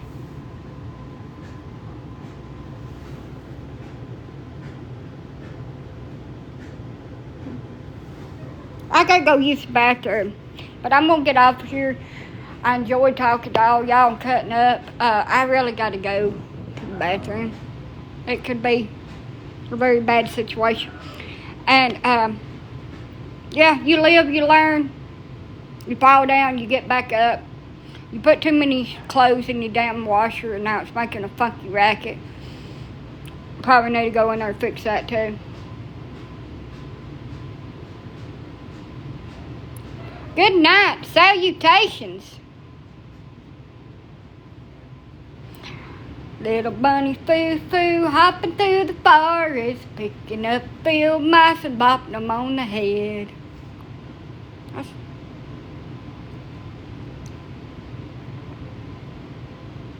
I sung that when I had my seizure and was in a coma. I was singing it in my coma.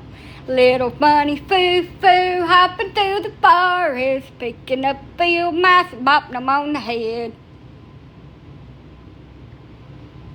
Yeah, I sung that for about I was in a coma for about 6 or 7 hours. And then I come to medical induced coma, kinda. So, died.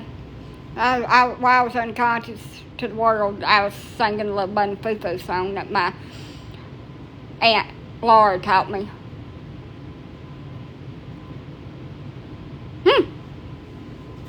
The shit that you do when you're unconscious.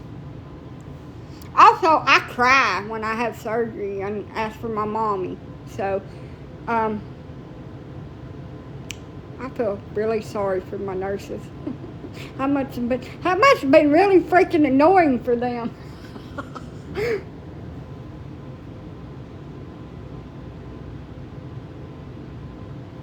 Bye. This is a song that doesn't end, and it goes on and on, my friends. People started singing it not knowing what it was, and they'll continue singing it forever just because it is a song that doesn't end, and it goes on and on, my friend. People started singing it not knowing what it was. Now, good night. I hope that stays stuck in your head till tomorrow, till I come back on. Bye.